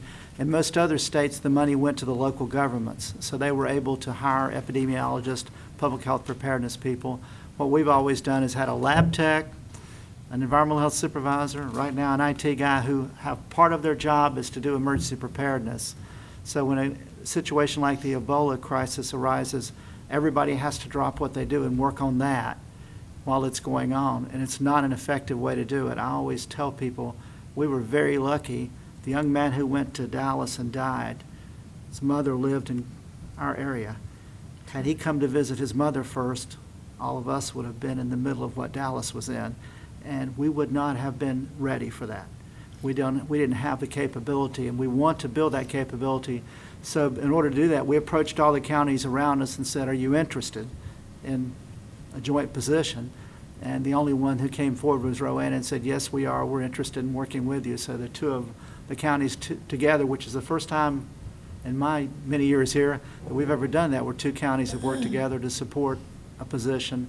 And we hope eventually to create an epidemiologist position, which we really need for things like these communicable disease outbreaks that we don't have the capability to deal with at this point in time. So this is a start. We'd also like to get ourselves what is called Project Public Health Ready. Almost every other state, all their local health departments are declared Project Public Health Ready. They've gone through a rigorous criteria to do that and can demonstrate they can handle almost any emergency. We can't do that yet. We're hoping with this person we can get the ongoing training and the ability to handle those kinds of emergencies and demonstrate that we can handle them. So as you know, one of the key things we have McGuire very close to us, so we have a nuclear power plant. So we really need a public health preparedness capability that we don't have. Also, because public health departments are unique in the respect that strategic national stockpile has to be brought in for something like a smallpox outbreak, that's our responsibility. And we have to distribute, and we would have to vaccinate the entire population of Cabarrus County in 72 hours, or 50% of our population would die. So pretty awesome responsibility without having a bunch of people try to share it and do it. So that's, in a nutshell, what we're doing. I wasn't questioning the need for it at all. I was just wondering what that position would be titled, because I noticed a couple pages later, you have an item that says increase for preparedness coordinator. Is that what that person would be? Preparedness coordinator is what it would be. That's- Sorry. Well, that's fine, because we're on video, so maybe people will get a better understanding of what your needs are. So that's fine. That's great. I had one other question. I think maybe that answers my. I asked this earlier in another area. When you say a merit increase, how is a merit increase determined? Well, we do. We have a very thorough evaluation process of each employee. We rate them on a number of factors. It's both factors that we rate them, that we as the employer rate them on. They rate themselves. We combine them and get a total score for the employee. And then the score can be like a 3.2, and that determines what you get. And every scale is like 1.5 to 2 gets this, 2.0 to 2.5 gets this, 2.5 to 3 gets this. So it's truly a merit increase. It's not truly a just merit. another line item. No, it's a merit every It's time. across the board. That Correct. was my question. Okay, thank you. To continue on the merit, what's the maximum amount that someone could get? 4%. 4%, Mhm. yes. 4% is the maximum. In your evaluation, do you include staff at each of their schools? You said you evaluate they provide a response on how they think they're doing, you evaluate each of the nurses on how they're doing. Do you do some type of a response from the school where they are working to see how the school perceives them? We get pretty ongoing feedback from the schools usually when we have a problem that we're very aware of it. So. Well, yeah, there's one thing about getting, I'm just asking, I think that would be important to get input from at least the principal. The school nurse supervisors do quarterly Mhm. evaluations with each school nurse, so they're in the school quarterly talking to the nurse and the staff and seeing how they operate and going through their goals and objectives to make sure they're meeting and giving them feedback if there's goals and objectives that they're not. But as far as direct from the principal. Not direct from the principal, no. That's where they are all the time. I mean, I can understand if you come in and out, I don't know how often they're in and out of the schools, the supervisors are, but, that's the person that's in charge of the building. I would hope that they would all give a good response. I agree. Mhm. Tend to get negative before you get positive, but if there was some type of a response that you could get from the principal, then you may or may not get something different. So Okay. the maximum that they can get is 4%. So you have an average of 3%. Mhm. Our goal is 3% across the board, 4% based on our current merit increase. You have to well exceed all of your goals. And it's not just working really hard and doing your job very well. It's showing that you go above and beyond and you have commitment to the agency and you do volunteer work. So there's additional to go up to the 4%. Yeah, I just was questioning the average part. If you, on a bell curve, seems like that's over a little bit more. I mean, you would think that you would have some at 1 or maybe not getting anything, and that 1 and 4, you're extreme, so the middle of that's 2. So it seems like that's why I was asking. We just what budgeted if it was 3. 3. If it was 3, I would have thought that your maximum was 5. That's why I'm trying to figure out where you were coming from. It just depends year to year. I mean, we never know what the number's going to come out like. That's just what we shoot for. As she said, at 3% is what we expect our average to be in terms of budgeting. And that's usually pretty good based on the quarterly. All supervisors are supposed to do quarterly evaluations, so our staff knows how they're performing, what they need to do to meet their goals and objectives. And I think our staff's really great at doing that, and that's about 3%. Okay. And then you would evaluate you would evaluate those supervisors based on what they're doing. And they're included in this amount because they're in this same funding pot. Exactly. You've got fringe increase. Well, let me back up. Can you go back one slide before that? Because that's what I'm looking at. I know you can't see that but you know what it is. It says health insurance cost $6,759. Is that the total cost? Is that the cost to the nurse divided by 10 months? Is that, I would think at that amount it's the total cost.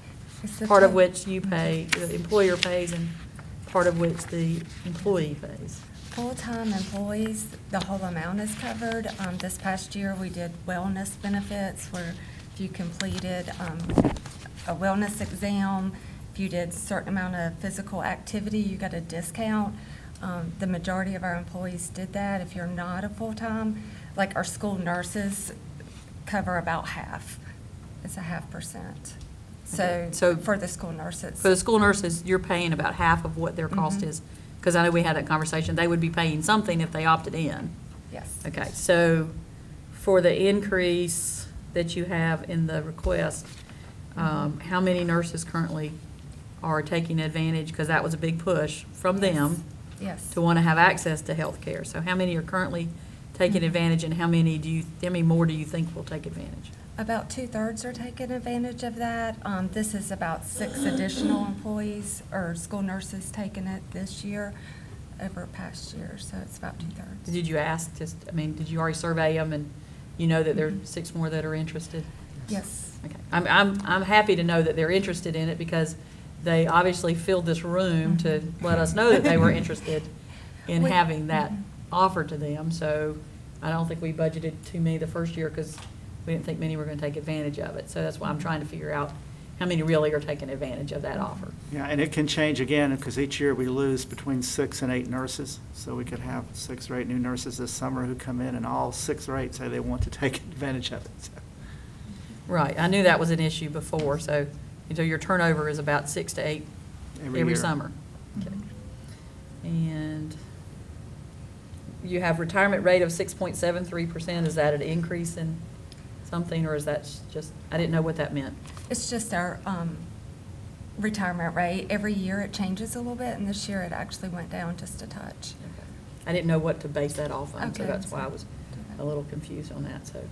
That's established by the state, not us. So. Oh, I understand that. I was just, I didn't know if that meant there was, you were telling me there was an increase of that much, or I didn't know what that little, those few words meant in Whenever there. we do the retirement rate percentage, when we're doing our budget, it's an estimate based on what we're hearing, information we've received. We just received our paper from the state today, and it is 6.73% this year. So that's why I include that, so you know what I'm projecting it to be. And for Pam, when we fund this, do we limit these funds for school nurses?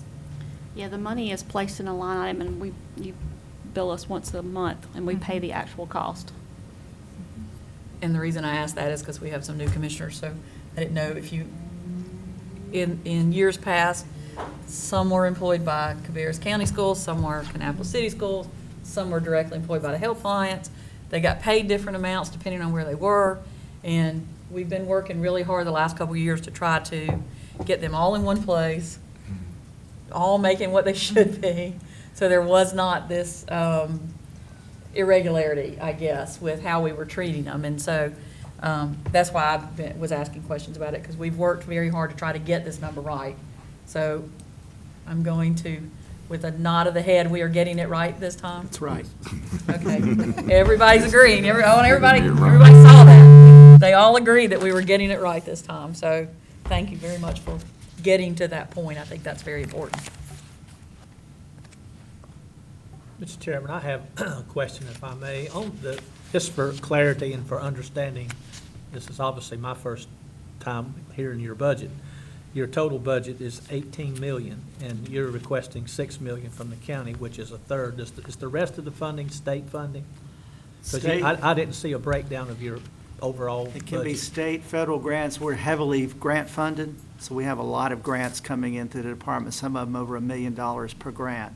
Right. So we have, but the way that public health funding traditionally works is the federal government gives it to the state then allocates it out to all the county health departments throughout a state, and they do it on a variety of formulas. We have contracts for maternal and child health, we have contracts for tuberculosis, communicable, on and on again. We have a stack of contracts that thick of what we get money from the state for that comes down from the feds. So the majority of that money is contractual money or grant money. It's really soft money. It can go away at any time. Yeah, well, I just didn't see a breakdown of your total budget, and that's why I wanted to ask you that part. Also, on the merit increase, that would be pertaining to the school nurses, is that correct? Specifically for the school nurses? Yes, the part you fund for the school nurses, because we fund the rest for all the other employees. Okay. All the other costs. Well, the only concern that I have, I don't know how the other commissioners feel about it, and I like to see us try to establish consistency. And, you know, we had our presentation earlier from the county, whereas the maximum that a county employee could get on a merit increase is 2.5%. And then, of course, when the schools have supplemental increases, it's 1.5%, that type thing. And then to see a request for 3% as an average, and then potentially a maximum of 4%, to me that, you know, shows a considerable amount of inconsistency with what what I think we should be doing as a county. Not that I want to see us, you know, I wish we could pay more. I wish we could pay more because we could keep our people and we don't have to be so competitive with the neighboring counties. But then again, though, I really, with all due respect, I'd like to see us have more consistency with how we do merits. Go ahead. The county has a 0.5% cost of living increase that would be in addition to the 2.5%. So the county's complete merit increase, or the merit increase could be 2.5%, and the cost of living could be a 0.5%. So an employee could have a 3% increase. We've talked about that at the Health Alliance, doing a cost of living, but we really feel like that we're trying to be as competitive as possible and want our employees to perform to their highest potential.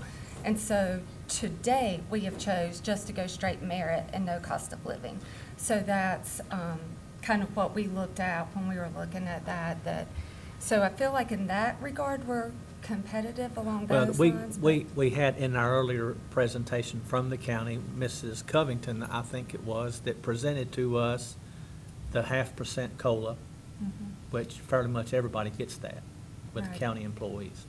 Then the merit up to 2.5, but her average, though, on the 2.5 was 1.25. And see, your average is more than double that.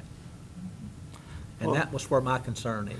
I should also add that since we left the county, we don't get the 401K, 5% that all the county employees get. So there's a significant difference there as well.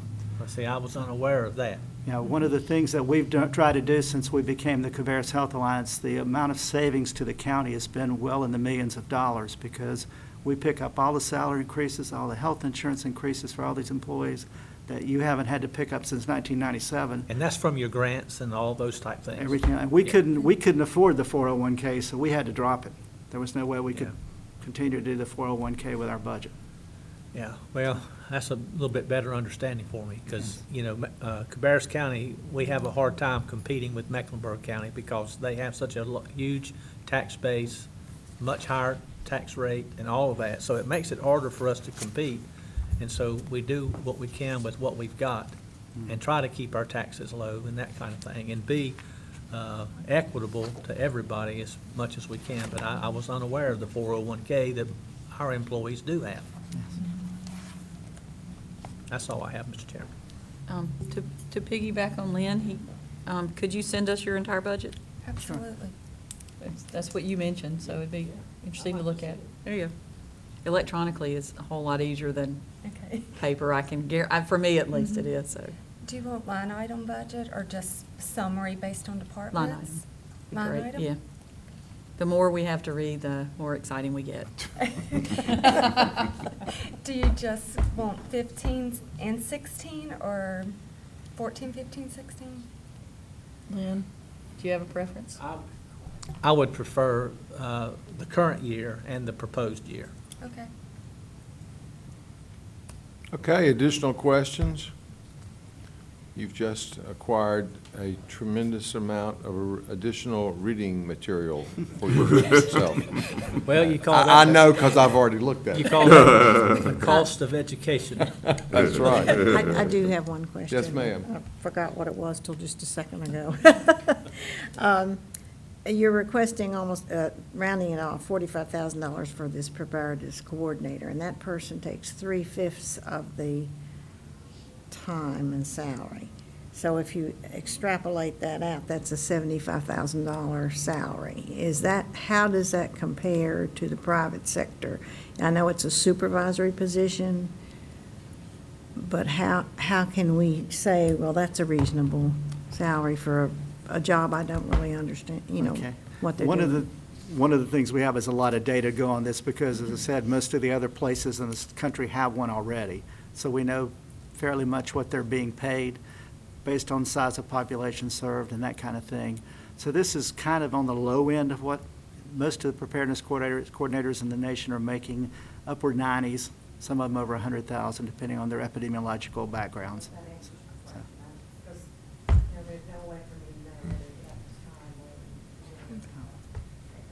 Now the salary is not 75. That's salary and fringe. That's So, everything. once you take out all those fringe in there, can be a third to a half of that. Yeah. You're probably looking more at a $50,000 to $60,000 salary, I would presume. Exactly. I don't want you to have everybody jumping up and down that whoever applies is getting $75,000 salary, then you gotta add your fringe on top. So I'm trying to help you out on that one. Thank Just you. Thank you. Make a note of that. I'm trying to be helpful. After last year, all help is appreciated. Yes. Any other questions? Yeah, just to comment particularly on this emergency preparedness position, a big focus of this board this year, and we've spent a great deal talking about cooperation and collaboration, and I think to make this arrangement with Rowan County, you're to be applauded for that. It's great that if we can find other common ground where we can cooperate with our surrounding counties, just like we want to cooperate with our municipalities, and where we're realizing savings for our taxpayers and providing a better service. I've had a little serving on your board, exposure to, and I know that this is one of your grant-funded activities, but Project Smile, a dental initiative where the health department has collaborated with Guilford County in working together on that project, which has been very successful. So I applaud you for those efforts. I think if we all think that way more frequently, there are great benefits from that. Any additional questions? Thank you for your presentation and your time.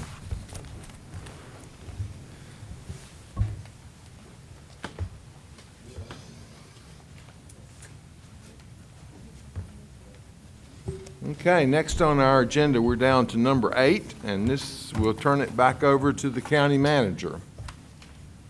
This is a follow-up from our previous discussion on your action plan. That was the result of your several retreats and summits. And Jonathan was requesting your homework over the last couple of months, and I think he got it from everybody. So he's put that together. Well, 3 of the commissioners formed a study group and provided me some feedback at the same time. I can't help you with that. So no, I'm looking for your feedback. I have not gotten anyone who's turned in their homework at this point, but I can tell you from the feedback that I have received that there are a number of items I definitely need to expand the explanation on too, because even though when they came directly out of your discussions, we are talking about truly hours of discussions that we're trying to synthesize, and at this point 7 or 8 pages. So I can see some of these need some more explanation as well as some more detail in terms of what you would be, and what the intention is for the actions you want to take.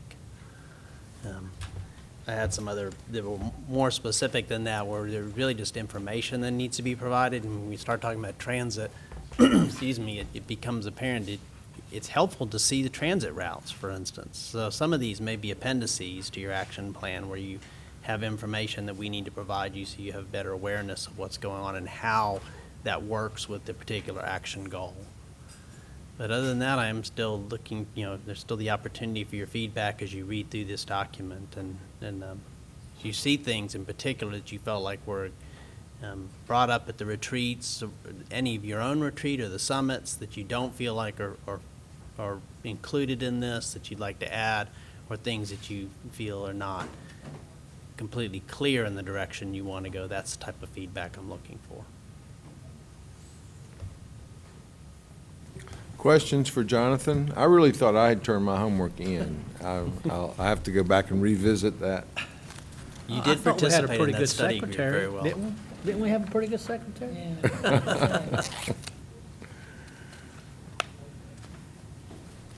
Hey, is there anything in the tomorrow headings that you feel has already been, is included in this budget proposal? That you don't have to answer right now, but you could get to us. So, for example, we talked about communication and education, and we're increasing the funding for that position to take it from part-time to full-time. That's correct. So can you identify things that you have done already or that you're proposing already in the budget that would hit any of these items? So we'll know that we can kind of check off some things, and then we can balance it with the other things that are listed as to, and maybe be able to do a better job of giving you some feedback. That's a great idea. What I can do is go through this draft document and actually just highlight some areas that came up with this budget that address those specific issues. Mm-hmm. Mm-hmm. Yep. Yep. Sure. Great. There's a few things that we have done through the budget. There's a few things that you guys have already done, such as your communications with our legislators and that type of thing. Those have already been taken care of either with resolutions or phone calls or actually meeting in person, so we can document those for you. I mean, and I don't, like, you can take if you could take the different areas and just say, just what you just said. These are the things in the budget that have already been identified and that are going to address some of these needs. These are some things, and it may not be financially, a resolution isn't a financial impact on a budget. Sure. But it shows that some action's been taken. Exactly. And none of this was intended to be done this fiscal year. I mean, there are things that are going to take a number of years to chip away at. We can't do everything at one time, but so we can get some idea, and we can show that movement has been done in some of these areas. Sure. And there may be an area that you can come back and say, y'all have done nothing so far. I mean, you pointed it out as being an area, but nothing has happened. Right. And then I think over the course of the next year, we know that we do need to add it to a work session. Right. and make some movement to, on these areas. Definitely. Because we do talk about things, we ask for information from other people, you ask for information from us.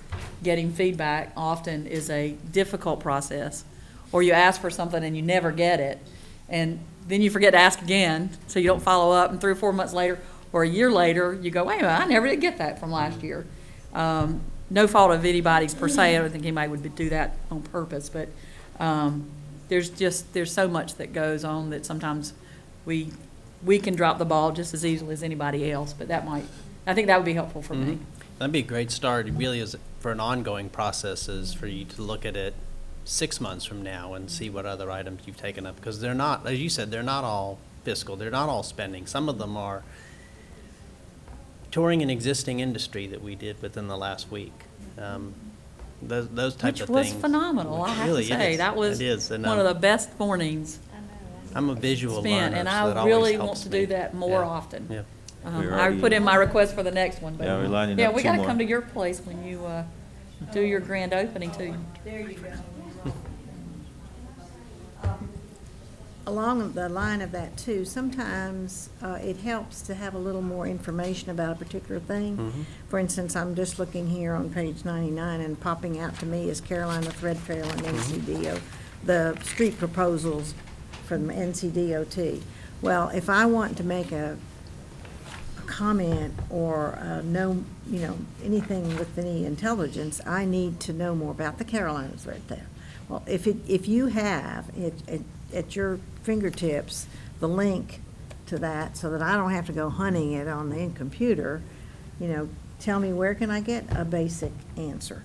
Where can I get an idea of what are these street proposals from NCDOT? You know what I'm saying? If you can just add that right here into this document, just put it right under that line item. That's right. If there's something that we can refer to that would give us some information we might not have very quickly. And that will actually be another item, and thank you for bringing that one specifically up. Is last week at our MPO meeting at the staff level, we were talking about public input on the comprehensive transportation plan, which you mentioned was this map that included roads that aren't funded, but are identified as some need in the future, but people aren't always aware of them. And we were talking about the public input process, and Exactly. I stopped the discussion at that point and said, well, let me tell you what our commissioners think about our public input process so far. Not too much. So we're really going to be increasing how we try and solicit public input on that transportation plan. Part of that also includes, from a state perspective, those are just maps. They used to be maps and tables that identified what type of road, what cross-section, and now the state dropped that requirement, and we're still insisting on it at a local level, because each one of the jurisdictions, we use that quite a bit, and that goes back again to those complete streets, to those new street cross-sections, tie into them, so I can get you more information on that. This is great feedback, thank you. This is what we've been needing, so that we can provide you what you need, so. Okay, so let's be clear, we still have homework, in addition to the answers we've given you. Yes, at any point that, at any point as you're reviewing this, if you have any questions or comments or things you want to pass along to me, I would appreciate that.